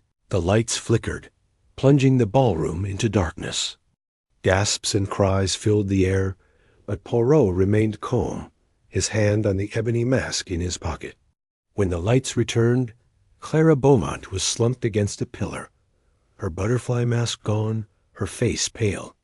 A note was pinned to her dress. "A poor performance, mademoiselle." Poirot rushed to her side, checking her pulse. She was alive, merely unconscious the sedative's work. The crowd surged forward, but Poirot held up a hand. "Stay back. This is no accident, but neither is it the end." He turned to the guests, his voice like steel. "The puppeteer has made a mistake. They believe they control this game, but they have revealed their hand. Mademoiselle Beaumont, she is no killer, she is a victim, coerced into playing a part." Clara stirred, her eyes fluttering open. I didn't want to," she whispered, tears streaking her face. "They threatened me, said they'd kill me if I didn't follow their orders. I was to distract you, to lead you to the East Wing." Poirot knelt beside her, his voice gentle but firm. "Who, mademoiselle? Who is the puppeteer?" Her lips trembled, but before she could speak, a crash echoed from the balcony above. A figure in a black cloak stood silhouetted against the moonlight, then vanished into the night. Poirot sprang to his feet, barking orders to the footman to secure the exits. The guests erupted into chaos, but Poirot's mind was clear. The puppeteer was close too close. Clara's confession, the tampered glass, the ebony mask, the torn fabric, all were threads in a tapestry he was beginning to unravel. He returned to Clara, helping her to a chair as the footman brought water. "Courage, mademoiselle," he said. "You have played your part, and now you are free." She clutched his hand, her voice barely audible. "It's one of them. One of the guests. They know everything, every secret, every move." Poirot nodded, his eyes scanning the masked faces around him. The puppeteer was among them, their frustration boiling over into reckless action. The masquerade had done its work, shaking their composure, but the duel was far from overdone as the guests dispersed. Whispering and casting wary glances, Poirot stood alone in the ballroom, the ebony mask in his hand. The puppeteer had underestimated him, and that was their fatal error. The night was young, and Hercule Poirot was ready for the next act. Chapter 7. The broken marionette, the air in Ravenwood Manor hung heavy with dread, the kind that clung to the skin like damp velvet. Hercule Poirot stood in the grand foyer, his polished shoes clicking softly against the marble floor as he surveyed the gathered guests. Their faces, once masked with polite civility, now betrayed raw fear. The events of the past days, 2 murders, cryptic notes, and the elusive puppeteer's taunts had stripped away their pretenses. The manor, with its looming portraits and creaking corridors, seemed to pulse with malice, as if it were a living accomplice to the killer's game. Poirot's mustache twitched as he adjusted his cufflinks, his mind a whirl of connections. The puppeteer's latest note, pinned to the chest of the second victim, Clara Henshaw, had read, "2 strings cut." Who will dance next? The words were a challenge, a mockery of Poirot's famed intellect. He had spent the night poring over the clues. The tiny marionette doll left at Clara's poisoning, the strange symbols on the map found in the hidden chamber, and the growing sense that the puppeteer was not merely a killer, but a director of a grotesque theater. The morning light filtered through the stained glass windows, casting fractured colors across the foyer. The guests stood in a loose circle, their eyes darting nervously. There was Lord Reginald Ashby, a silver-haired industrialist with a penchant for gambling. Miss Evelyn Carver, the sharp-tongued journalist whose pen had ruined reputations. Dr. Felix Moreau, a chemist with a secretive past. Lady Beatrice Langley, whose aristocratic poise masked a rumored affair. And young Thomas Ridley, the playwright's apprentice, whose nervous stammer betrayed his youth.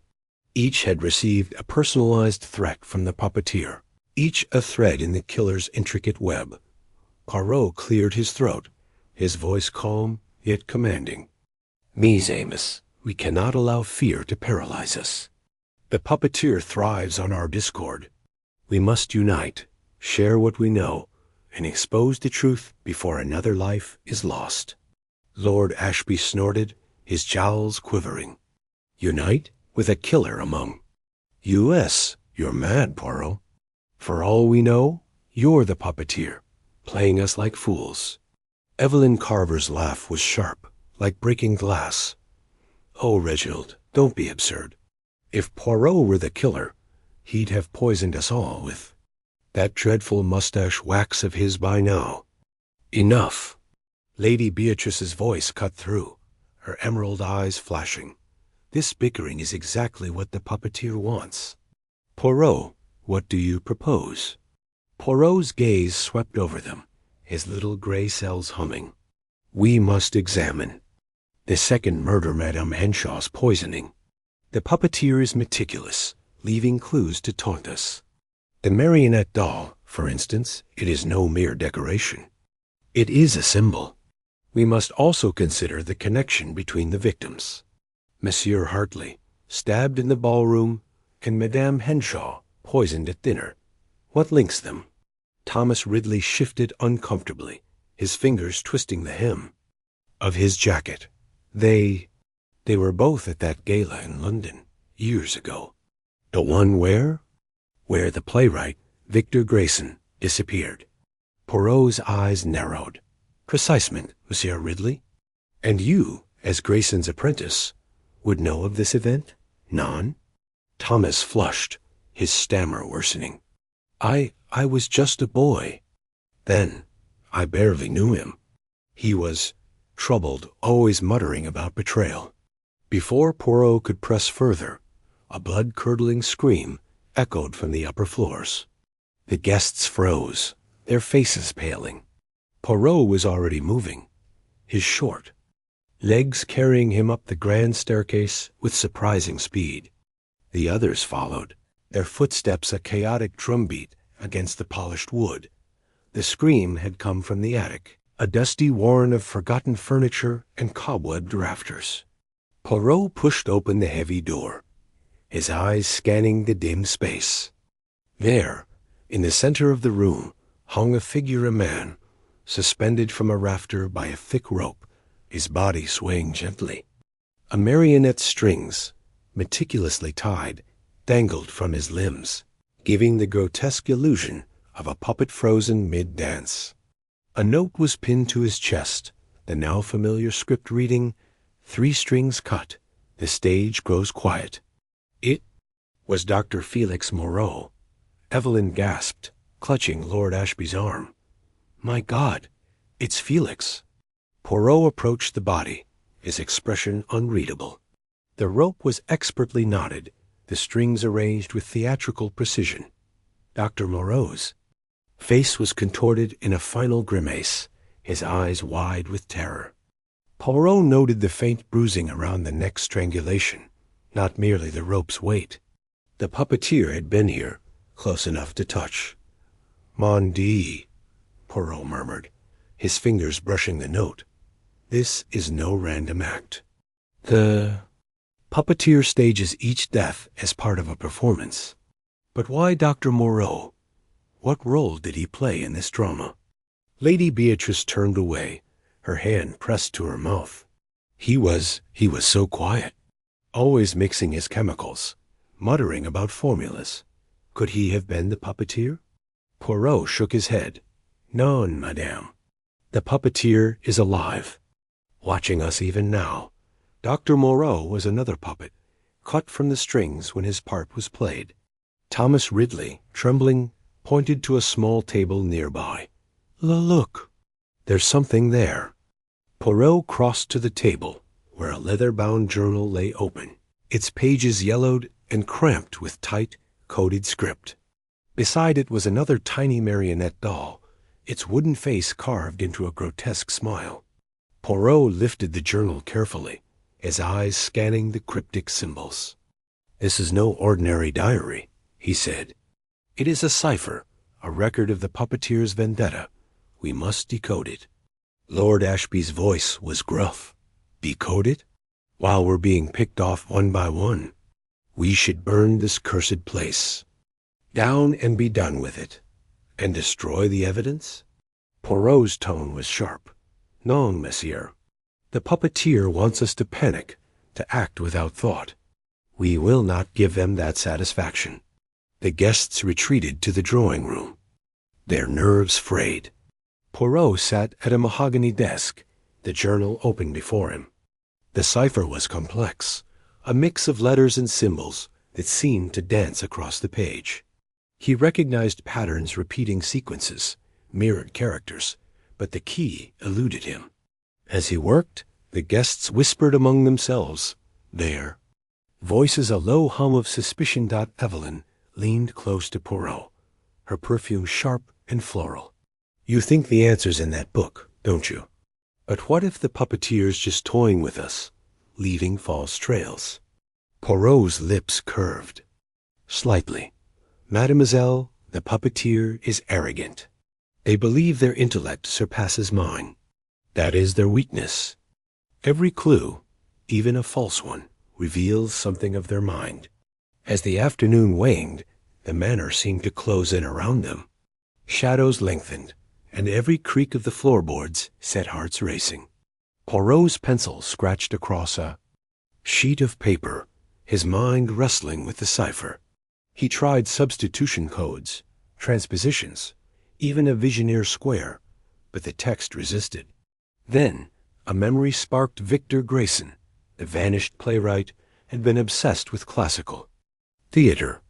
Could the cipher be rooted in drama? Poirot flipped to a page in the journal where a single word stood out: hubris. It was written in plain English, a beacon amid the symbols. He cross-referenced it with the Greek tragedies Grayson had loved. The cipher began to yield a Polybius square keyed to the word hubris. Slowly, words emerged: betrayal, scandal, revenge. The journal detailed a conspiracy from 20 years ago, a gala where Grayson's play was sabotaged, his reputation ruined. The victims Hartley, Henshaw, and now Moreau had all been complicit. Poirot closed the journal, his face grim. Mies Amos, the puppeteer, seeks vengeance for Victor Grayson. Each victim played a part in his downfall. Monsieur Hartley funded the gala, but withdrew support, leaving Grayson humiliated. Madame Henshaw wrote a scathing review, branding him a fraud. And Dr. Moreau, he supplied a substance that disgraced Grayson further. Thomas Ridley's eyes widened. A substance? You mean poison? Perhaps, Poirot said, or something to unbalance the mind. We must learn more of this scandal. The guests erupted into accusations. Lord Ashby pointed at Evelyn. You were at that gala, Carver, writing your venomous articles. You next? Evelyn's eyes blazed. And you, Ashby? You profited from Grayson's fall, buying his theater for pennies. Don't play innocent. Lady Beatrice slammed her hand on the table. Stop it. We're tearing each other apart, just as the puppeteer wants. Poirot raised a hand for silence. Enough. The puppeteer is among us, yes, but they are not all-powerful. This journal is our weapon. It names names, dates, deeds. We will use it to unmask them. As night fell, the manor's atmosphere grew suffocating. Poirot suggested they dine together, under his watchful eye, to prevent another poisoning. The meal was tense, the clink of cutlery the only sound. Thomas Ridley barely touched his food, his eyes darting to the windows. Evelyn scribbled notes, her pen a nervous tick. Lord Ashby drank heavily, his face flushed. Lady Beatrice sat rigid, her gaze fixed on Poirot. Halfway through the meal, Thomas stood abruptly, his chair scraping. I can't do this. I need air." Before anyone could stop him, he bolted for the terrace doors. Poirot was on his feet in an instant, shouting, "Monsieur Ridley, stop. It is not safe." The guests followed as Thomas stumbled into the moonlit garden, his breath ragged. He reached the stone fountain, its water glinting darkly, when a sharp twang echoed. A wire, hidden in the grass, snapped taut, and a heavy urn teetered above. Poirot lunged, tackling Thomas to the ground as the urn crashed, shattering inches from their heads. The guests gasped, frozen. Poirot rose, dusting his suit, his eyes scanning the shadows. "The puppeteer watches," he said softly. "This trap was meant for Monsieur Ridley." "Why?" Thomas, trembling, clutched Poirot's arm. I knew Grayson best. I was his apprentice. I saw things I shouldn't have." "Speak, monsieur," Poirot urged. "What did you see?" Thomas swallowed, his voice barely a whisper. "The night of the gala, I saw them Hartley, Henshaw, Moreau, and others. They met in secret, planning to ruin Grayson. They drugged his wine, made him act mad on stage. It destroyed him." Poirot's eyes gleamed. "And you told no one?" "I was a boy. I was scared. Grayson vanished after that night. I thought he was dead." The group returned to the manor, shaken. Poirot locked the journal in a drawer, his mind racing. The puppeteer's motive was clear revenge for Grayson's betrayal. But who among them carried such a personal grudge? Was it Evelyn, whose articles had fanned the scandal's flames?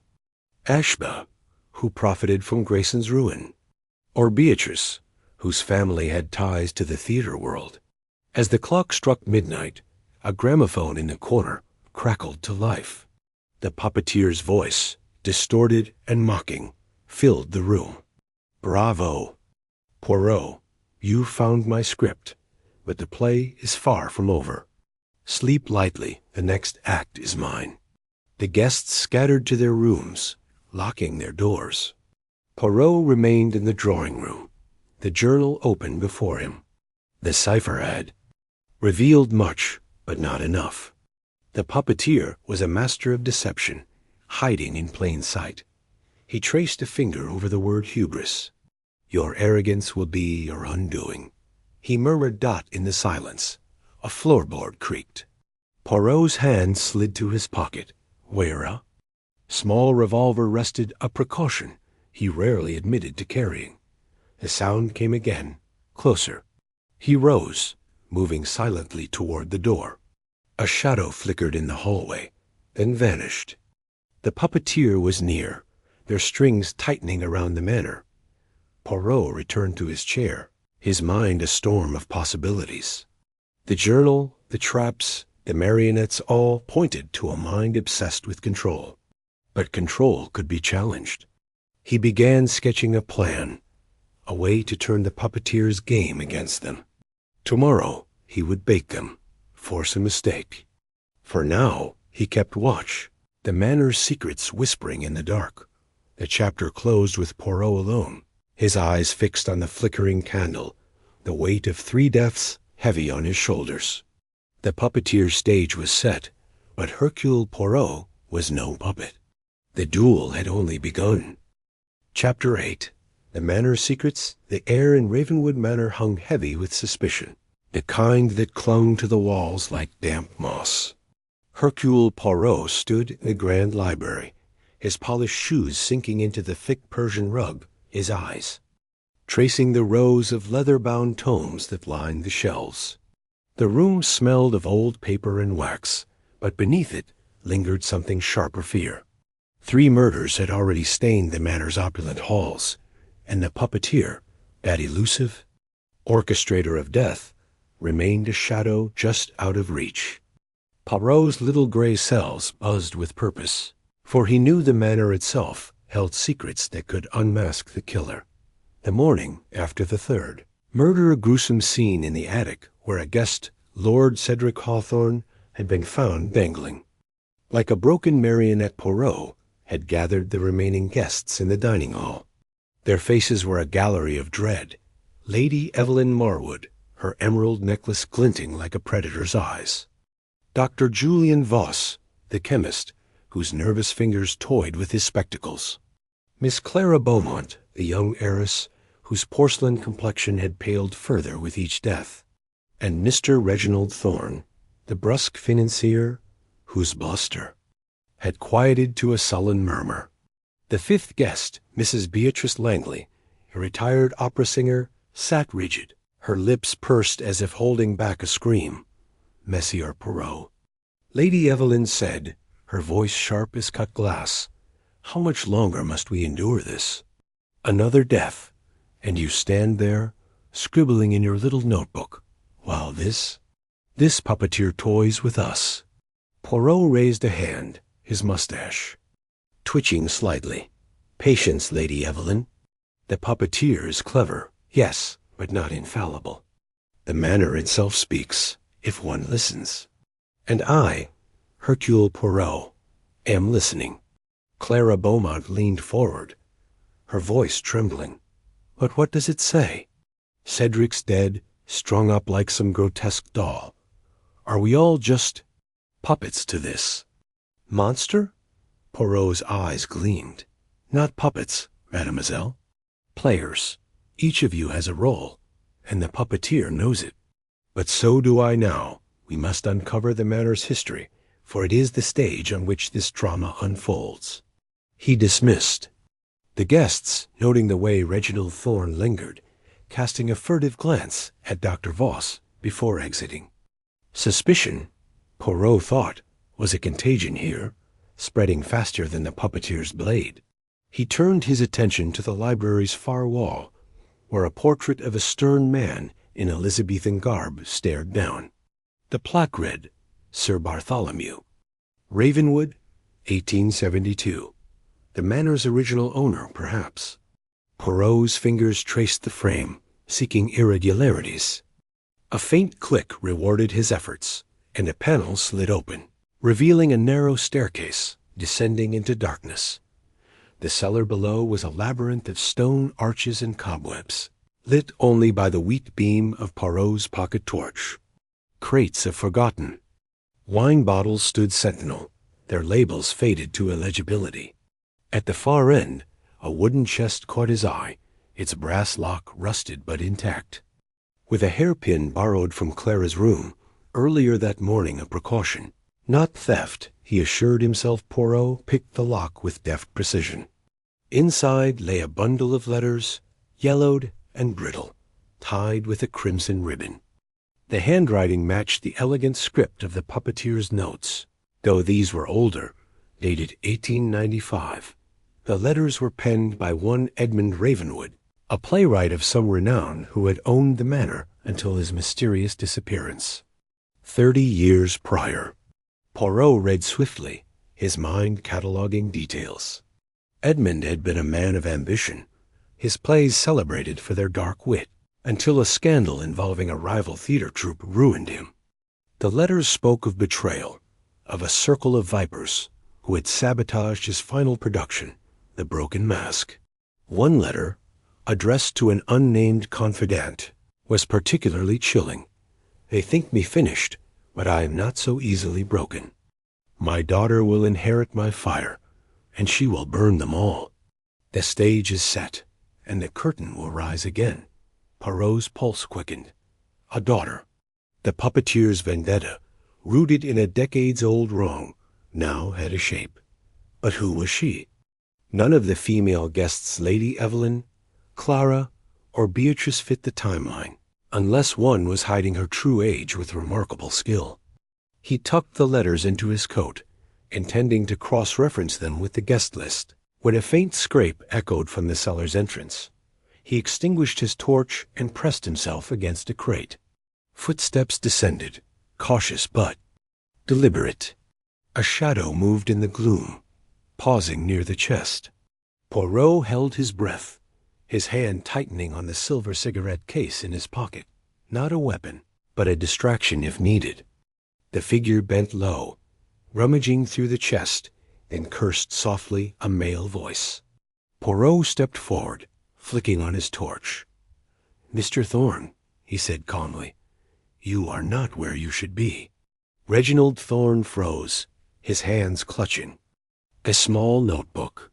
His ruddy face flushed darker, and his eyes darted like a cornered animal's. "Poirot, I was just looking for something to help." "Help?" Poirot's tone was velvet over steel. "Or to destroy evidence, perhaps?" "That notebook, monsieur. What does it contain?" Thorne's jaw tightened, but he handed it over. Poirot flipped through its pages, finding hurried scrawls, dates, names, and sums of money. A ledger of blackmail payments, perhaps. One entry caught his eye. ER minus 500 guineas, 1894. Edmund Ravenwood? The initials matched, but the context was unclear. Before Poirot could press further, a low rumble shook the cellar, and dust rained from the ceiling. "Mon Dieu!" Poirot grabbed Thorne's arm, pulling him toward the stairs as a section of the wall collapsed, revealing a hidden alcove.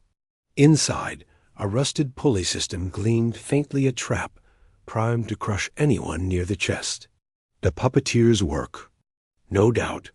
Poirot's mind raced. Thorne had been lured here, but why? To silence him, or to test Poirot's vigilance? They scrambled up the stairs, emerging into the library just as Dr. Voss appeared at the door, his face pale. "What was that noise? Is everyone all right?" Poirot's eyes narrowed. "For now, doctor. But someone wishes it otherwise. Mr. Thorne, you will explain this notebook. And you, Dr. Voss, will tell me why you are so conveniently nearby." Thorne sputtered, "I swear, I didn't know about the trap. I found that notebook in my room this morning, slipped under the door. I thought it might be a clue." Voss adjusted his spectacles, his voice unsteady. "I heard the noise from the hall. I was checking on Clara. She's been unwell since the attic." Poirot nodded, filing away their excuses. He dismissed them, but not before confiscating the notebook. Back in his room, he spread the letters and notebook on the desk, searching for connections. The puppeteer's signature, he recalled, was a rare ink Prussian blue, according to a chemist's report he'd requested from London before arriving. Few had access to such ink, but Dr. Voss, with his chemical expertise, was a prime candidate. Yet the letters pointed to a woman, the playwright's daughter. A contradiction, or a deliberate misdirection. The day wore on, and Poirot ventured. To the manor's west wing, a neglected area the guests avoided. Dust motes danced in the slanted light, filtering through cracked stained glass windows. He found a locked door marked Archive Room. Another hairpin, another lock conquered.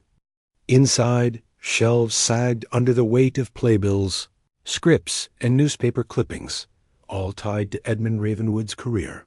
A clipping from 1895 detailed the scandal.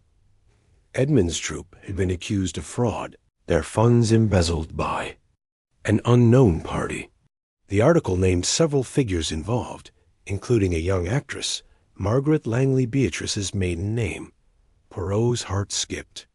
Beatrice Langley, the opera singer, had been part of Edmund's world. Was she the daughter, or merely a pawn in the puppeteer's game? He pocketed the clipping and moved to leave, but a shadow flickered in the corridor. He froze, listening. A soft hum, almost a melody, drifted through the air. Beatrice's voice, singing a mournful aria. He followed the sound, finding her in the manor's chapel, a small, candlelit room adorned with faded frescoes. "Madame Langley," Poirot said, stepping into the light. "You sing as if for the dead." Beatrice turned, her eyes glistening. "Perhaps I am, Mr. Poirot. This place It feels like a tomb. Or a stage, he countered. Tell me, madame, what do you know of Edmund Ravenwood? Her face tightened, but she recovered quickly. A name from my youth. I was in his troupe, briefly, before the scandal. He was a genius, but a haunted one. And his daughter? Poirot pressed. Beatrice hesitated, her fingers twisting a lace handkerchief. Never met her. Edmund spoke of her often, but she was abroad, studying, when everything fell apart. Poirot nodded, unconvinced. Her reaction was too measured, too rehearsed. He changed tack. The ink, madame, Prussian blue. It is rare, is it not? Her eyes widened, but she laughed, a brittle sound. You think I'm your puppeteer?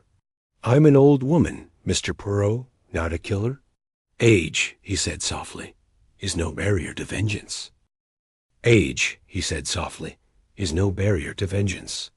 He left her in the chapel, her song resuming, fainter now. Back in the library, he cross-referenced the notebook's entries with the letters.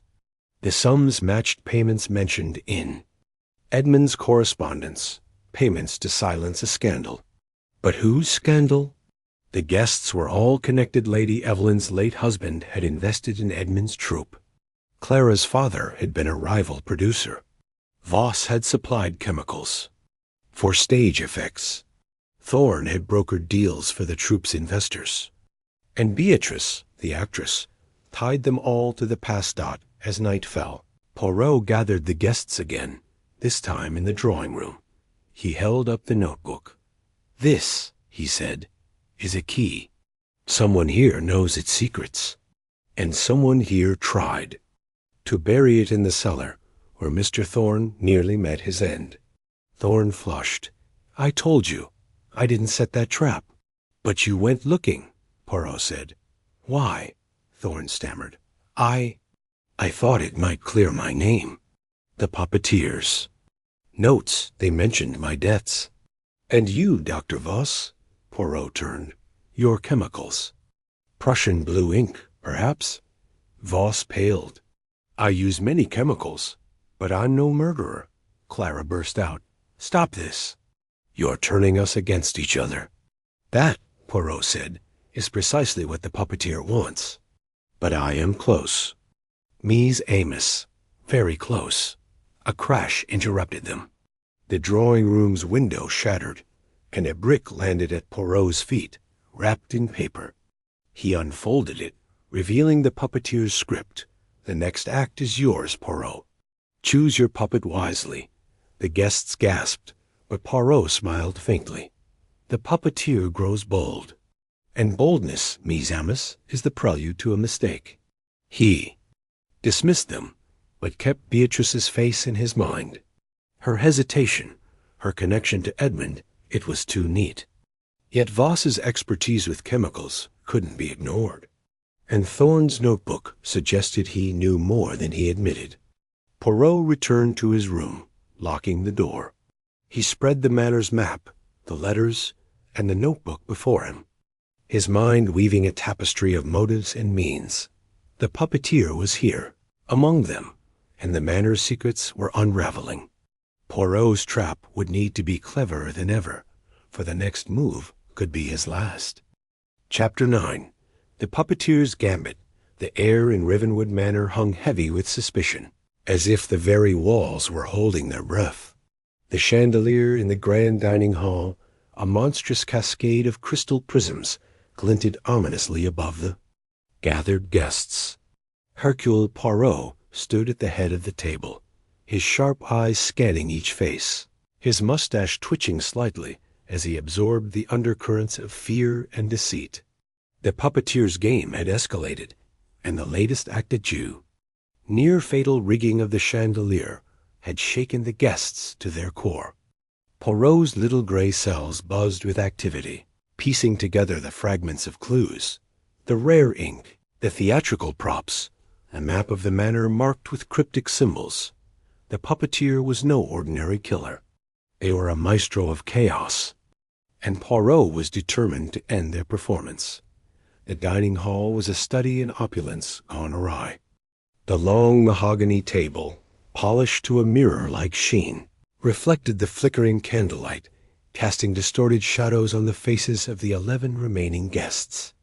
The 12th, poor Mr. Reginald Hawthorne, lay in the manor's makeshift morgue, guest room hastily converted after his gruesome demise in the attic. The memory of his body, staged like a broken marionette, lingered in the room like a foul odor. Poirot had just saved them from the chandelier's collapse, his quick shout to move, prompting a frantic scramble as the crystal beast crashed onto the table, shattering goblets and splintering wood. Now the guests sat in uneasy silence, their eyes darting between Poirot and each other, wondering who among them was the puppeteer. "Mies Amos," Poirot began, his voice calm but commanding. "The puppeteer grows bold, but also desperate. This latest act, this chandelier, was not merely a threat. It was a mistake. The killer reveals their hand, non? They wish to instill fear, to scatter us like frightened rabbits. But Hercule Poirot does not scatter." A murmur rippled through the group. Lady Beatrice Langley, her silver hair pinned tightly beneath a velvet headband, clutched her pearls. "Monsieur Poirot, how can you be so calm? We're being hunted." Her voice trembled, but her eyes held a glint of calculation. "Calm, madame, is the weapon of the mind," Poirot replied, tapping his temple. "The puppeteer thrives on our panic. We must deny them this pleasure." Across the table, Dr. Felix Warwick, the chemist, adjusted his spectacles nervously. His thin fingers fidgeted with a napkin, shredding it into strips. Poirot's gaze lingered on him. The rare ink used in the puppeteer's notes had pointed to Warwick, whose expertise in chemical compounds made him a prime suspect. Yet Poirot sensed a complexity to the man of fear that seemed genuine, not performative. Could he be another pawn, as he claimed, or was he the mastermind? "Dr. Warwick," Poirot said, his tone deceptively mild, "you have been most quiet since the chandelier incident. Tell me, what does your scientific mind make of this chaos?" Warwick's head snapped up, his eyes wide. I don't know, Monsieur Poirot. I'm a chemist, not a detective. This madness is beyond my understanding." His voice cracked, and he glanced at the others, as if seeking an ally. Miss Clara Vane, the young actress with a penchant for dramatic gestures, leaned forward. Her auburn curls bounced as she spoke. "Oh, come now, Felix. You're always mixing potions in that lab of yours. Don't tell me you haven't thought about how that ink was made." Her tone was teasing, but her eyes were sharp, probing. Warwick flushed. "I've told you, Clara. I know nothing about the ink. Yes, I work with chemicals, but I'm not the only one with access to such things. For heaven's sake, the puppeteer could be any of us." "Or none of us," interjected Mr. Julian Carver, the retired barrister, his voice gravelly from years of courtroom orations. He leaned back in his chair, his hawkish nose casting a shadow across his plate. "What if the puppeteer isn't among us? What if they're hiding in the walls, watching us?" The idea sent a chill through the room. Mrs. Evelyn Mortimer, the widow with a fondness for gin, gasped and clutched her glass. "You mean a ghost? Oh, heavens, this place is cursed." Non, madame," Poirot said, raising a hand. "There is no ghost. The puppeteer is flesh and blood, and they are here, among us or near us. The ink, the traps, the notes, these are the work of a human mind, one that delights in control. And control, Mies Amos, is a fragile thing when challenged." Poirot's words were a calculated move, designed to unsettle the puppeteer. He had already deduced that the killer was present, observing their reactions. The chandelier's rigging had been too precise, too perfectly timed to be the work of an outsider. The puppeteer had access to the manor's inner workings, its secret passages, its surveillance system. Poirot's next step was to bait them, to force a misstep. He turned to the group, his voice steady. "Tonight, we will act. The puppeteer believes they hold the strings, but we shall cut them. I propose we search the manor every room, every corner. We will find the tools of their trade, the ink, the mechanisms. Who is with me?" A hesitant chorus of agreement followed, though fear lingered in their eyes. Poirot noted the reluctance of Miss Vane, whose fingers toyed with a silver bracelet, and the steely resolve of Mr. Carver, who nodded firmly. Dr. Warwick looked as if he might faint, but he muttered his assent. Lady Beatrice, however, hesitated. Her lips pursed. "Monsieur Poirot," she said, "is it wise to provoke this monster? What if they strike again?" "Provocation, madame, is precisely what we need," Poirot replied. "The puppeteer thrives in the shadows. We will drag them into the light." The search began under Poirot's meticulous direction. He divided the guests into pairs, ensuring no one was alone a precaution against both the puppeteer's traps and their own treachery. Poirot paired himself with Dr. Warwick, sensing the chemist's nervous energy might betray a clue. They began in the west wing, where the manor's older rooms lay, their walls lined with faded tapestries and dusty portraits dot as they moved through a narrow corridor. Poirot's eyes scanned every detail, the scuff marks on the floor, the faint scratches near a doorframe. "Dr. Warwick," he said, his tone conversational, "you have worked with inks, non? In your laboratory, perhaps you have created something unique?" Warwick's hands trembled as he held a candle. "I've told you, Monsieur Poirot, I don't know anything about that ink. It's not mine. I swear it." "Swearing is a curious thing," Poirot mused, pausing to examine a loose floorboard. "It is often the refuge of those who feel the noose tightening. Tell me, what do you know of the puppeteer's methods? The traps, the precision. Surely a man of science sees the artistry in such things." Warwick's face paled. I've noticed the mechanisms are clever. The chandelier, for instance, it was rigged with a pulley system, likely triggered remotely. But I don't know how it was done. I'm not a mechanic. Poirot's eyes gleamed. "Remote, you say? Interesting. And how would one conceal such? A device in a chandelier? I suppose it could be hidden in the ceiling, among the beams. A small motor, perhaps, or a timed release." Warwick's voice grew animated, his fear giving way to professional curiosity. Then he caught himself, his eyes darting to Poirot. "But I didn't do it. I'm just theorizing." "Of course," Poirot said, smiling thinly. "Your theories are most helpful, Doctor."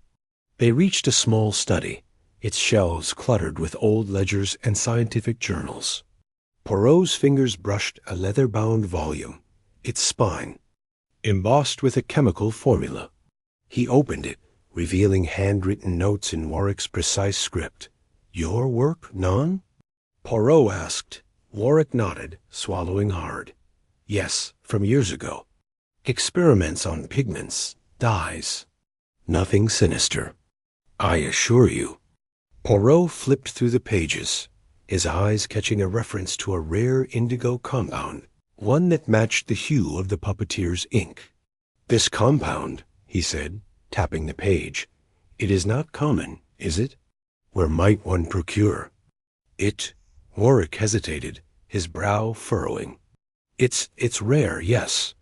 I sourced it from a supplier in Vienna years ago, but I haven't used it in ages. Anyone could have accessed my notes, Monsieur Poirot. The manor's library is open to all guests." "Indeed," Poirot said, closing the book. "And yet the puppeteer chose this ink. A coincidence, perhaps? Or a deliberate choice to implicate you?" Warwick's shoulders slumped.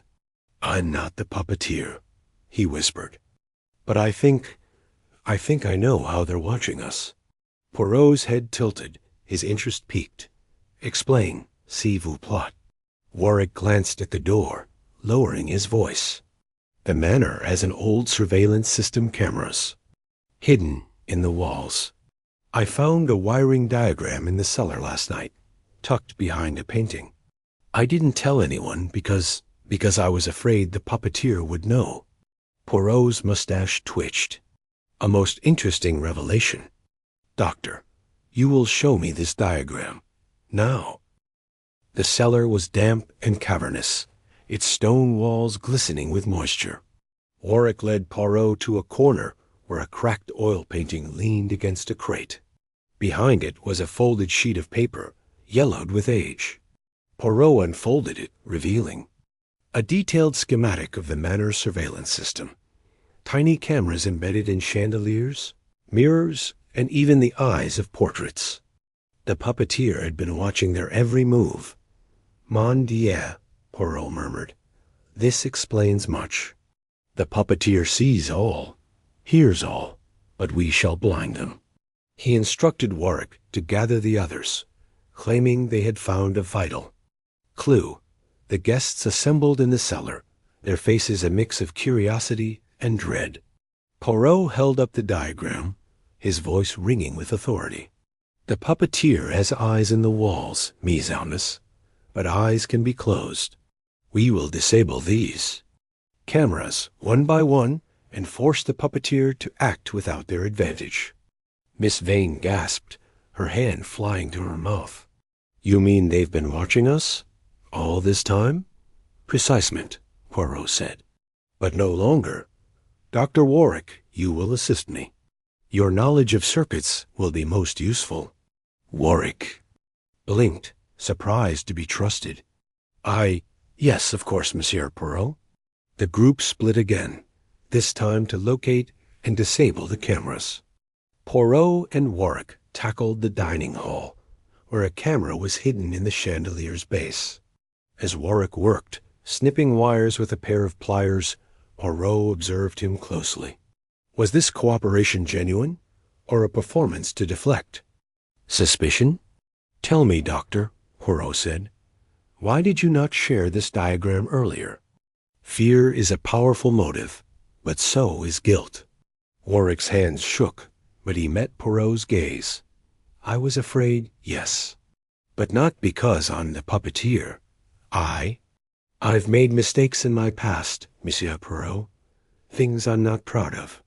I thought the puppeteer might know, might use them against me. Poirot nodded, filing the confession away. We all have secrets, Doctor, but secrets are the puppeteer's currency. If you wish to be free, you must trust Hercule Poirot. As the last camera was disabled, a low, mocking laugh echoed through the cellar. The guests froze, their candles casting jittery shadows. A gramophone, hidden in a crate, crackled to life, and the puppeteer's voice filled the air. Clever, Poirot. But cutting my eyes does not stop my hands. The chemist knows more than he admits. Ask him about the Vienna supplier. The next act begins now. The guests turned to Warwick, their eyes accusing. He stammered, I told you. It's not me. The supplier was years ago. Anyone could have enough. Poirot snapped, his voice cutting through the panic. The puppeteer seeks to divide us. Dr. Warwick, you will come with me. We will confront this supplier clue together. The rest of you, stay together and stay vigilant.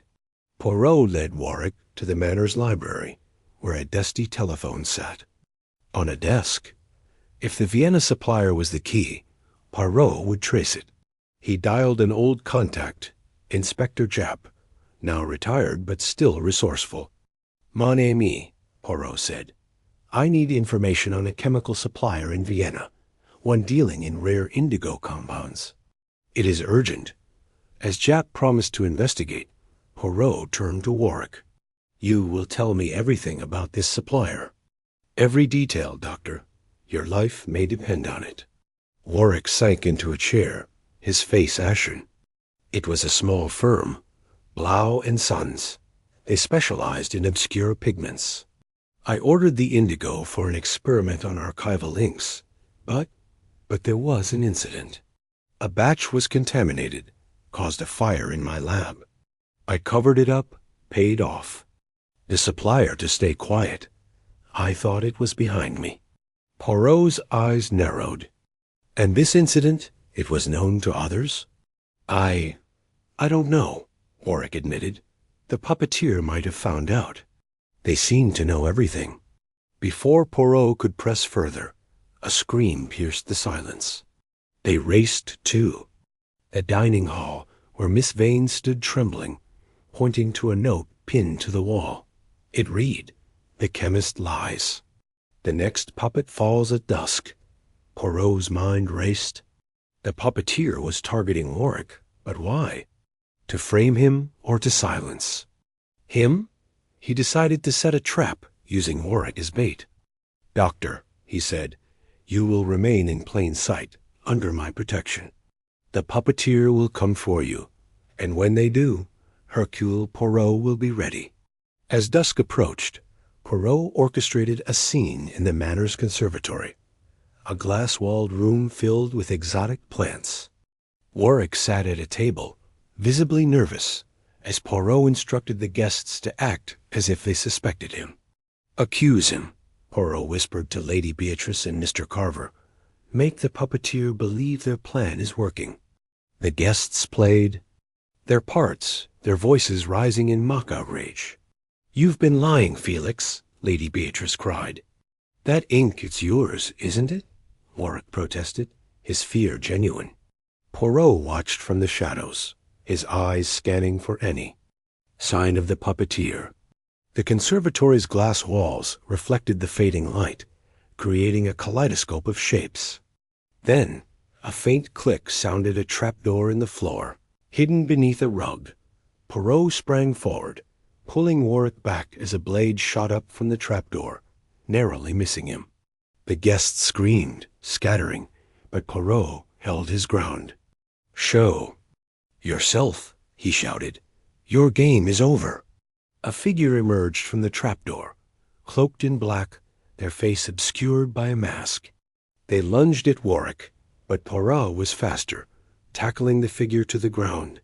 The mask fell, revealing nothing. The figure was a decoy, a mannequin dressed to deceive. The gramophone crackled again, the puppeteer's voice mocking. "A fine performance, Poirot. But the chemist is not safe. Look to the greenhouse."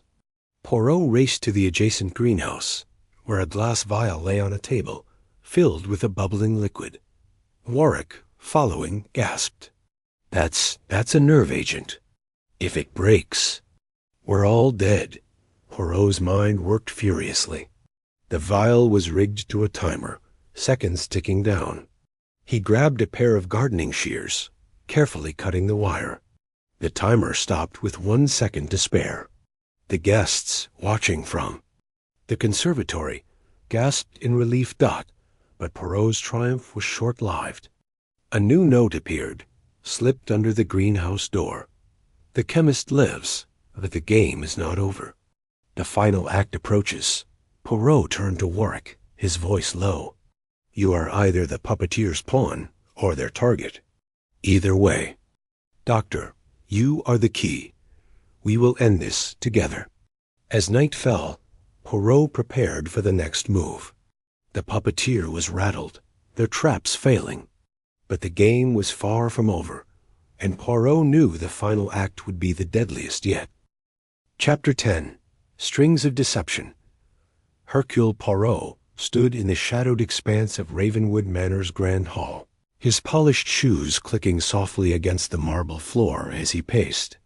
The air was thick with tension, the kind that clung to the skin like damp fog.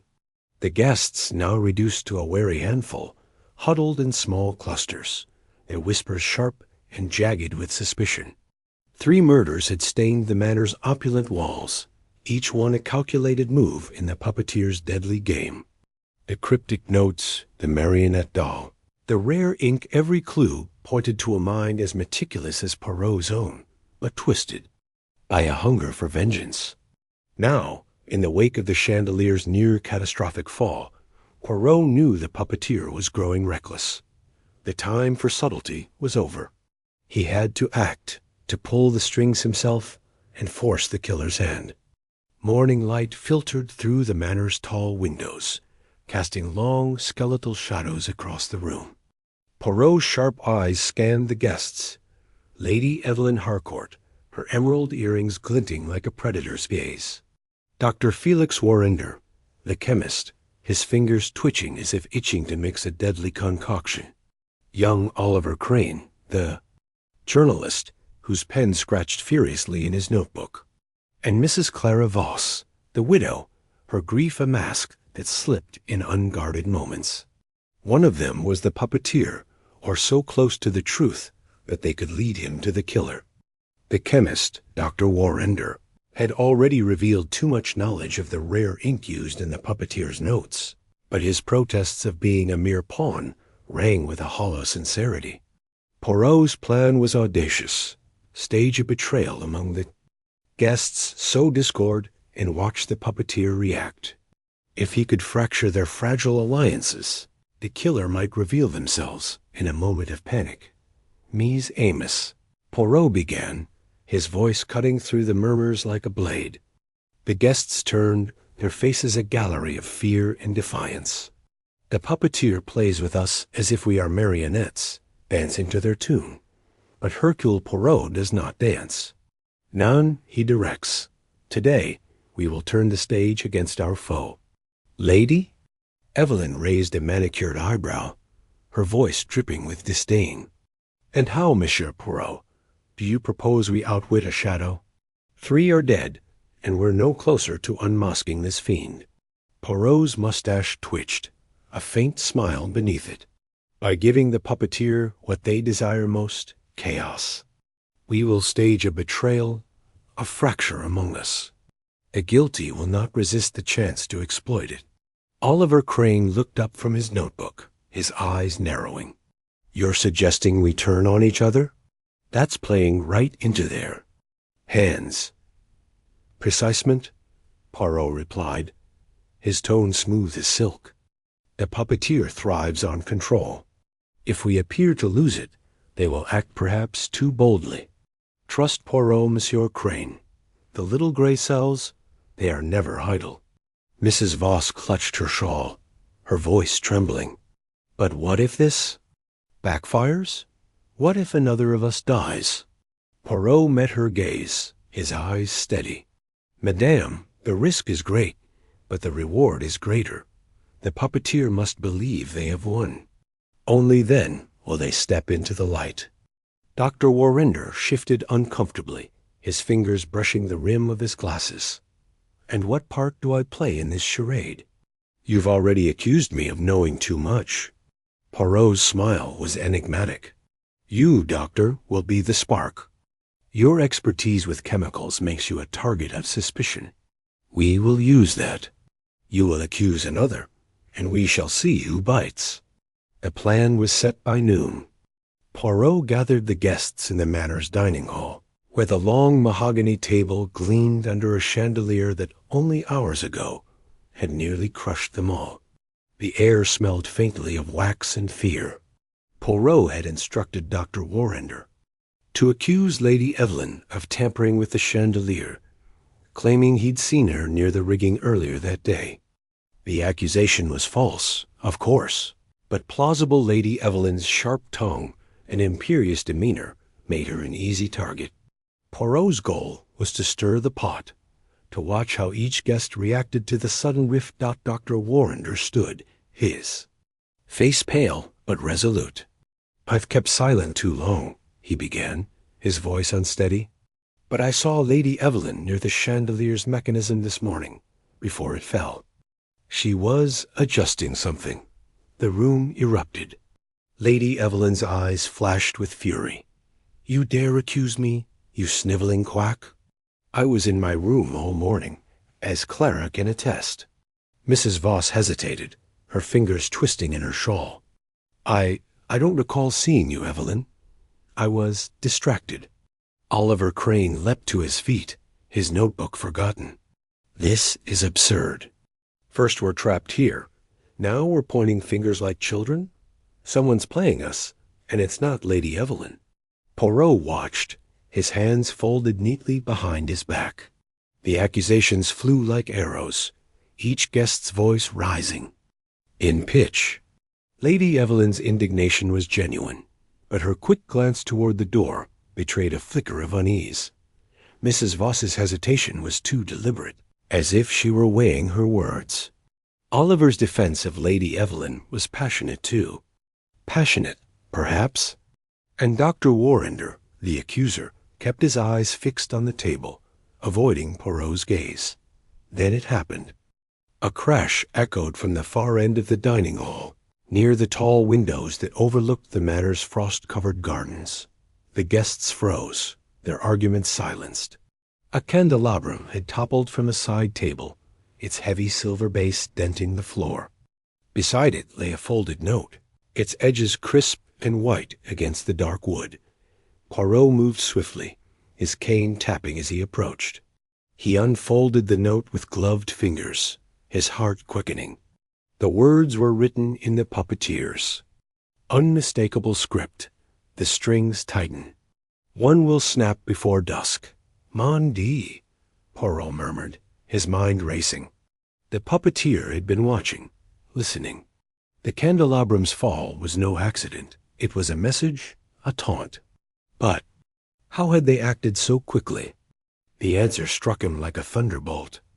The manor's surveillance system. He had suspected hidden cameras or listening devices, but this confirmed it. The puppeteer was not just among them. They were wired into the manor itself, a spider. At the center of a technological web. "Everyone remain calm," Poirot said, his voice steady despite the chill creeping up his spine. "We are observed. The puppeteer sees our every move." Lady Evelyn scoffed, though her hands trembled. "Cameras? In a manor this old? Preposterous." "Not so, madame," Poirot replied. "The puppeteer is modern in their methods, even if their motives are ancient. We must find these devices and sever their eyes." The guests scattered, searching the dining hall for anything out of place. Poirot directed Oliver to check the chandelier's base, where a small lens might be hidden. Mrs. Voss examined. Paintings along the walls, her fingers brushing the frames for concealed wires. Dr. Warrender, reluctantly, joined Lady Evelyn in inspecting the side tables and curtains. Poirot himself knelt by the fallen candelabrum, his keen eyes scanning for clues. Beneath the table, he found it a tiny black device, no larger than a coin, with a blinking red light. "A camera. Voila," Poirot said, holding it up for the others to see. "The puppeteer's eye. There will be more." The search intensified. Within an hour, they uncovered 3 more cameras, one in the chandelier, one behind a portrait of a stern-faced ancestor, and one tucked into the ornate molding above the fireplace. Each was wireless sophisticated, and far too modern for Ravenwood's. Gothic facade. Poirot disabled them with a small pair of scissors from his pocket, snipping their delicate wires with surgical precision. "Now," he said, standing amidst the dismantled devices, "the puppeteer is blind. But they will not be pleased. We must be vigilant." The guests nodded, their faces pale. The staged betrayal had worked. In a way, it had provoked the puppeteer to act, revealing their surveillance network. But it had also escalated the danger. A note's warning, "One will snap before dusk," echoed in Poirot's mind. Dusk was only hours away, and the manor's sprawling corridors offered countless hiding places for a killer dot as the group dispersed to their rooms. Poirot lingered in the dining hall, his thoughts swirling. The cameras were a significant discovery, but they raised new questions. Who had the resources to install such a system? Dr. Warrender, with his scientific background, was a possibility, but his nervous demeanor suggested fear, not cunning. Lady Evelyn's wealth could have funded such technology, but her reaction to the accusation had been too visceral to feign. Oliver Crane, the journalist, had the curiosity to uncover secrets, but his passion seemed driven by a desire for truth, not murder. And Mrs. Voss, her quiet grief masked something deeper, a knowledge she wasn't sharing. Poirot's musings were interrupted by a soft creak from the hallway. He turned, his cane raised instinctively. A shadow moved at the edge of his vision, fleeting but deliberate. He followed, his steps silent on the thick carpet. The hallway led to the manor's west wing, a maze of narrow passages and locked doors. The air grew colder, the light dimmer, as he ventured deeper. At the end of the corridor, a door stood ajar, leading to the manor's portrait gallery along. Narrow room lined with paintings of Ravenwood's former owners. He stepped inside, his eyes adjusting to the gloom. The portraits stared down, their painted eyes seeming to follow him. At the far end of the gallery, a painting caught his attention. A young woman in a crimson gown, her expression both regal and sorrowful. The plaque beneath read, Lillian Ashford, 1895. The playwright's daughter, long thought dead.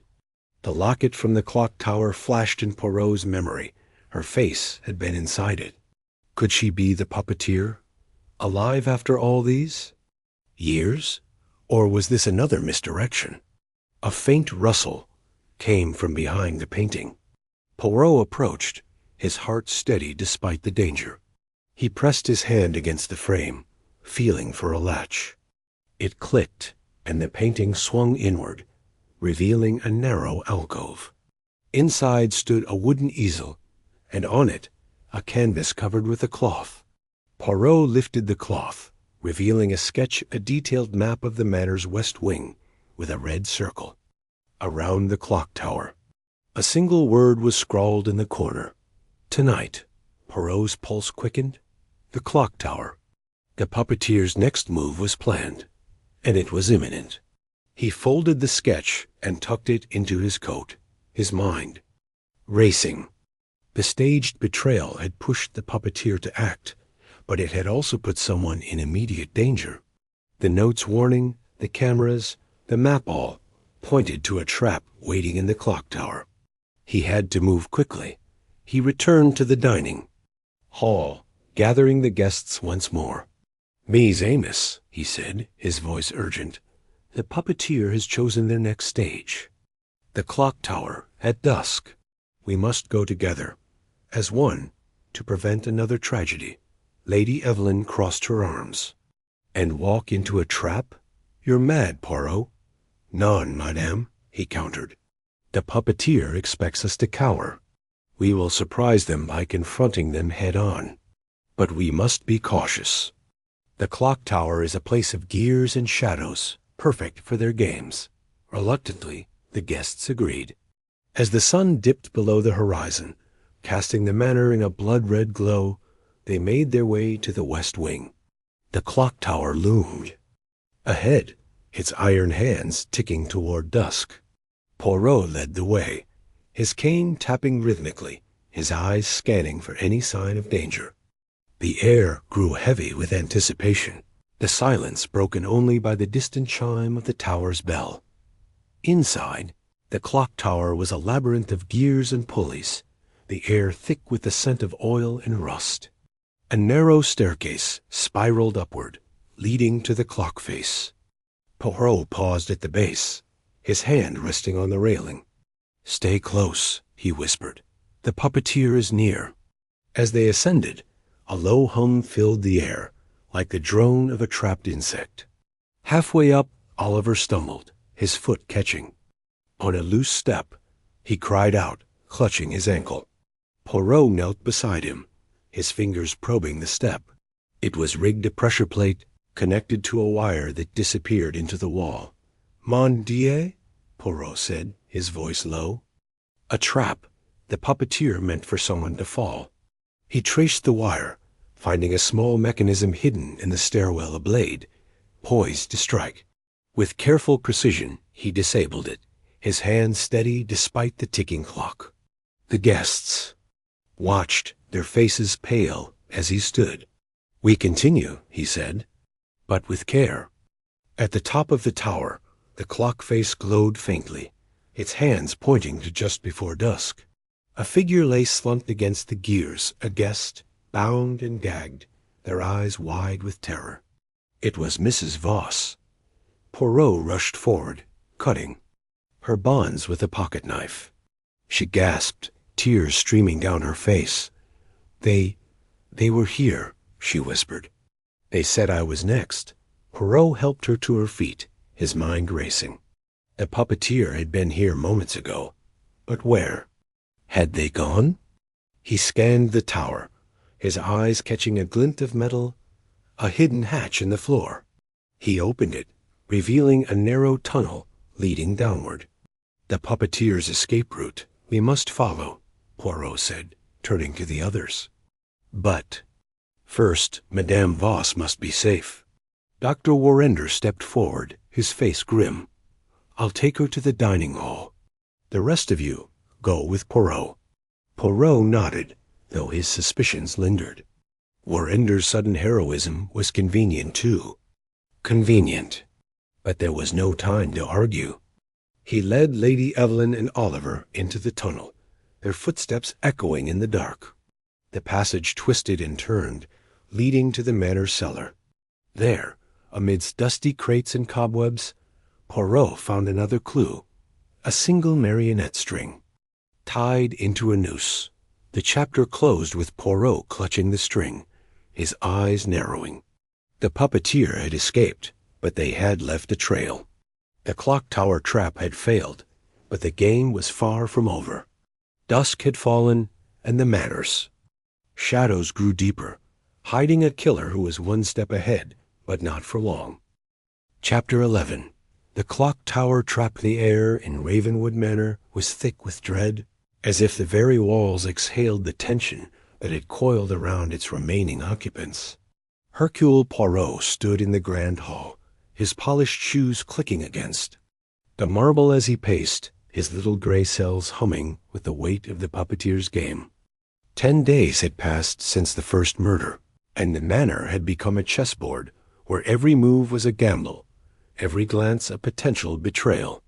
The body count stood at 3. Victor Kane, the retired colonel, Miss Clara Beaumont, the radiant actress, and Professor Heinrich Muller, the scarred historian. Each death had been a meticulously staged act, each accompanied by a note in the puppeteer's elegant script. 1 string cut, 2 strings severed, 3 threads snapped. The remaining guests, Lady Eleanor Vance, Dr. Julian Crane, Rupert Langley, and his wife Beatrice, were fraying under the strain, their alliances brittle, their secrets spilling like wine from a cracked goblet. Poirot's investigation had led him to the cusp of revelation. The coded journal found in Muller's room had unveiled the puppeteer's motive, a vendetta rooted in a scandal from 20 years prior, when a playwright named Edward Marlowe, once the master of Ravenwood, had been ruined by betrayal. The guests, Poirot deduced, were connected to that betrayal, though the specifics remained elusive.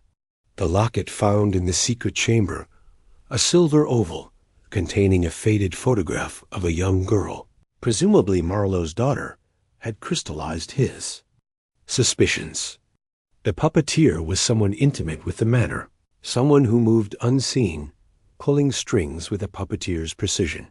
And now, as midnight approached, Poirot stood on the threshold of a breakthrough, guided by a cryptic clue etched into the locket's back. Time reveals all. The manor's clock tower, a looming spire at the estate's northern edge, had drawn his attention. Its ancient mechanism, still ticking with eerie reliability, seemed to pulse with significance. The latest note, slipped under Poirot's door an hour earlier, had confirmed his instinct. The clock strikes 12, and another falls. Find them before time runs out. The words were a taunt, a dare, and Poirot was not one to shrink from a challenge. He gathered the guests in the drawing room, their faces pale in the flickering candlelight. The chandelier above, nearly a weapon in the puppeteer's last gambit, hung silent, its crystals catching the glow like frozen tears. "Mies Amos," Poirot began, his voice steady. "The puppeteer grows bold. They believe they hold the strings, but I, Hercule Poirot, am no marionette. Tonight, we go to the clock tower. There, I suspect, we will find the next act of this deadly drama. Lady Eleanor, her auburn hair slightly disheveled, clutched her shawl. The clock tower? It's a ruin, Monsieur Poirot. Why there? Because Madame, the puppeteer, is a creature of symbolism, Poirot replied, his green eyes gleaming. The tower is the heart of this manor, its rhythm. And time, it seems, is their obsession. Dr. Crane adjusted his spectacles, his hawkish face taut. You're saying someone's in danger? Right now? Precisement, Poirot said. The note speaks of a deadline midnight. We have less than an hour. We must act swiftly. Rupert Langley, his florid cheeks flushed with brandy, scoffed. This is madness. We're walking into a trap. Why not stay here? Barricade the doors. Because, Monsieur Langley, Poirot said, his tone sharp, to hide is to let the puppeteer win. They thrive on our fear, our inaction. None we confront. Them on their stage. Beatrice Langley, pale and trembling, gripped her husband's arm. But who's next? It could be any of us. Poirot's mustache twitched. That, madame, is why we move together. No one strays. No one is alone. The puppeteer cannot strike if we are vigilant. The group, reluctant but bound by Poirot's resolve, followed him through the manor's labyrinthine corridors. The air grew colder as they approached the northern wing, where dust hung like a shroud and the walls bore faded tapestries of forgotten lords. The clock tower's entrance was a narrow stone arch, its iron door ajar, creaking softly in the draught. A spiral staircase ascended into shadow, the distant tick-tock of the clock echoing like a heartbeat. Poirot lit a lantern, its glow casting jagged shadows. Stay close, he instructed, leading the way. The stairs were steep, the stone worn, smoothed by centuries of footsteps. Each step seemed to tighten the knot in the group's collective chest. Lady Eleanor's breath came in shallow gasps. Dr. Crane's spectacles fogged with exertion, and the Langleys clung to each other, their whispers a mix of fear and accusation. At the top, the tower opened into a cavernous chamber. The clocks, massive gears loomed overhead, their slow grind filling the space with a relentless rhythm. Moonlight streamed through a cracked window, illuminating a figure slumped against the far wall, bound, gagged, and motionless. It was Dr. Crane who gasped first. It's Beatrice. Rupert Langley surged forward, his bulk nearly knocking Poirot aside. Beatrice, my God, what have they done to you? A rot has. Poirot's voice was a whip-crack. Do not touch her, monsieur. This is the puppeteer's stage, and we are not yet the audience. He approached cautiously, his lantern revealing a chilling tableau. Beatrice Langley was tied to a wooden chair, her wrists bound with silken cords, her mouth gagged with a velvet cloth. Her eyes were wide with terror, but she was alive, her chest rising and falling rapidly. Above her, suspended from the ceiling, hung a massive gear, its edge glinting like a guillotine. A thin rope tethered it to a pulley, and at the other end, a lit candle burned steadily, its flame inching toward the fraying cord. Poirot's mind raced. A trap, he murmured. The candle burns through the rope, the gear falls, and Madame. Langley ... He did not finish the thought. The guests froze, their faces a gallery of horror. How long do we have? Lady Eleanor whispered, her voice barely audible over the clock's ticking. Poirot studied the candle, its wax pooling steadily. Minutes, perhaps. 10 at most. Dr. Crane stepped forward, his hands trembling. I'm a doctor. I can help. Tell me what to do. Poirot's eyes narrowed. You, doctor, will stay where I can see you. Everyone, step back. The puppeteer may still be here. He examined the mechanism, his fingers tracing the rope's path. The knot was intricate, a work of art in itself, but vulnerable at a single point where the candle's flame licked closer. Poirot reached into his pocket, producing a small penknife. "Precision means Amos," he said, almost to himself. "The puppeteer is meticulous, but so is Poirot." With a steady hand, he sliced through the rope just above the candle, letting the flame fall harmlessly to the floor.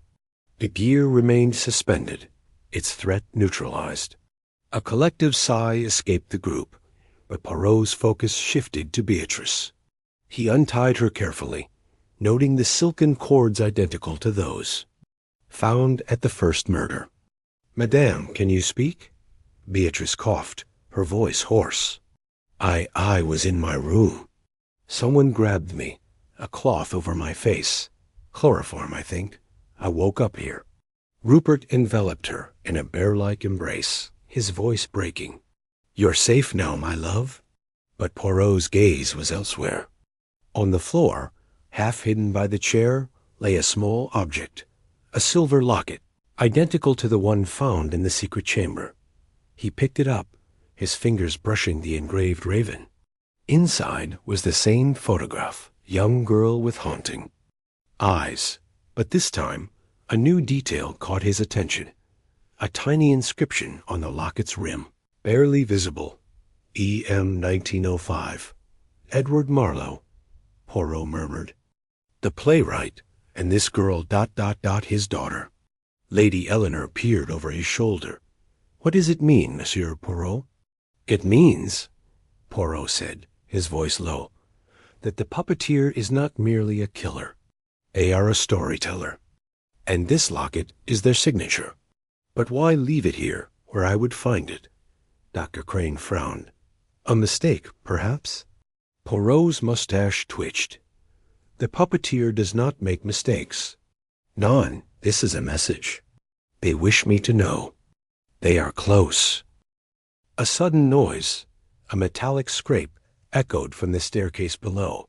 The group froze, their eyes darting to the shadows.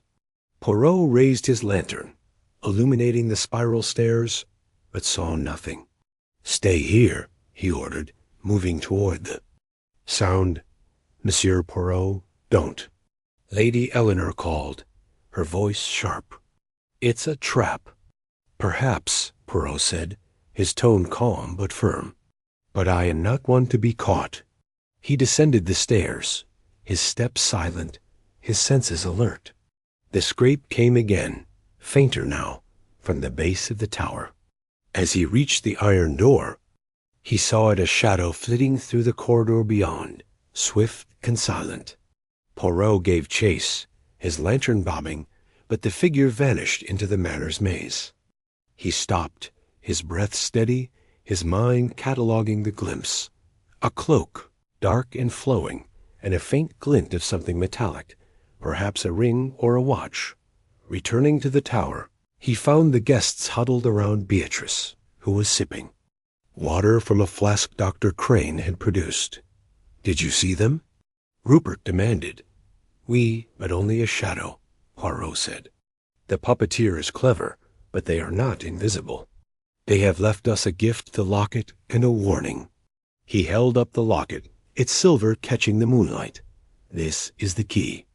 The puppeteer is tied to Edward Marlowe, to this manor, to that scandal of 20 years ago. And I believe they are among us." The guests gasped, their eyes darting to one another. Dr. Crane's hands clenched, Lady Eleanor's lips parted, and Rupert's face reddened. "You're saying one of us is the killer?" He blustered. "Or someone who moves among us," Poirot said. "The puppeteer knows this manor too well, its passages, its secrets. They are not a ghost, but a person of flesh and blood. And I, Hercule Poirot, will unmask them." He turned to Beatrice, his voice softening. "Madame, can you recall anything else? A voice, a scent, a detail?" Beatrice shook her head, her eyes haunted. "It was so fast, but There was a smell, like lavender, and a voice low, almost a whisper. They said, "Time is running out. Lavender," Poirot repeated, filing the detail away. On. We returned to the drawing room. Together we are stronger. The puppeteer cannot strike if we stand united. As they descended the tower, the clock struck midnight, its chimes reverberating through the manor. Poirot felt the weight of the locket in his pocket, its cold metal a reminder of the stakes. The puppeteer had failed to claim their fourth victim, but the game was far from over. The shadow in the corridor, the lavender scent, the locket's inscription, these were threads in a tapestry Poirot was determined to unravel. Back in the drawing room, the guests collapsed into chairs, their faces etched with exhaustion. Poirot stood by the fire, his silhouette sharp against the flames.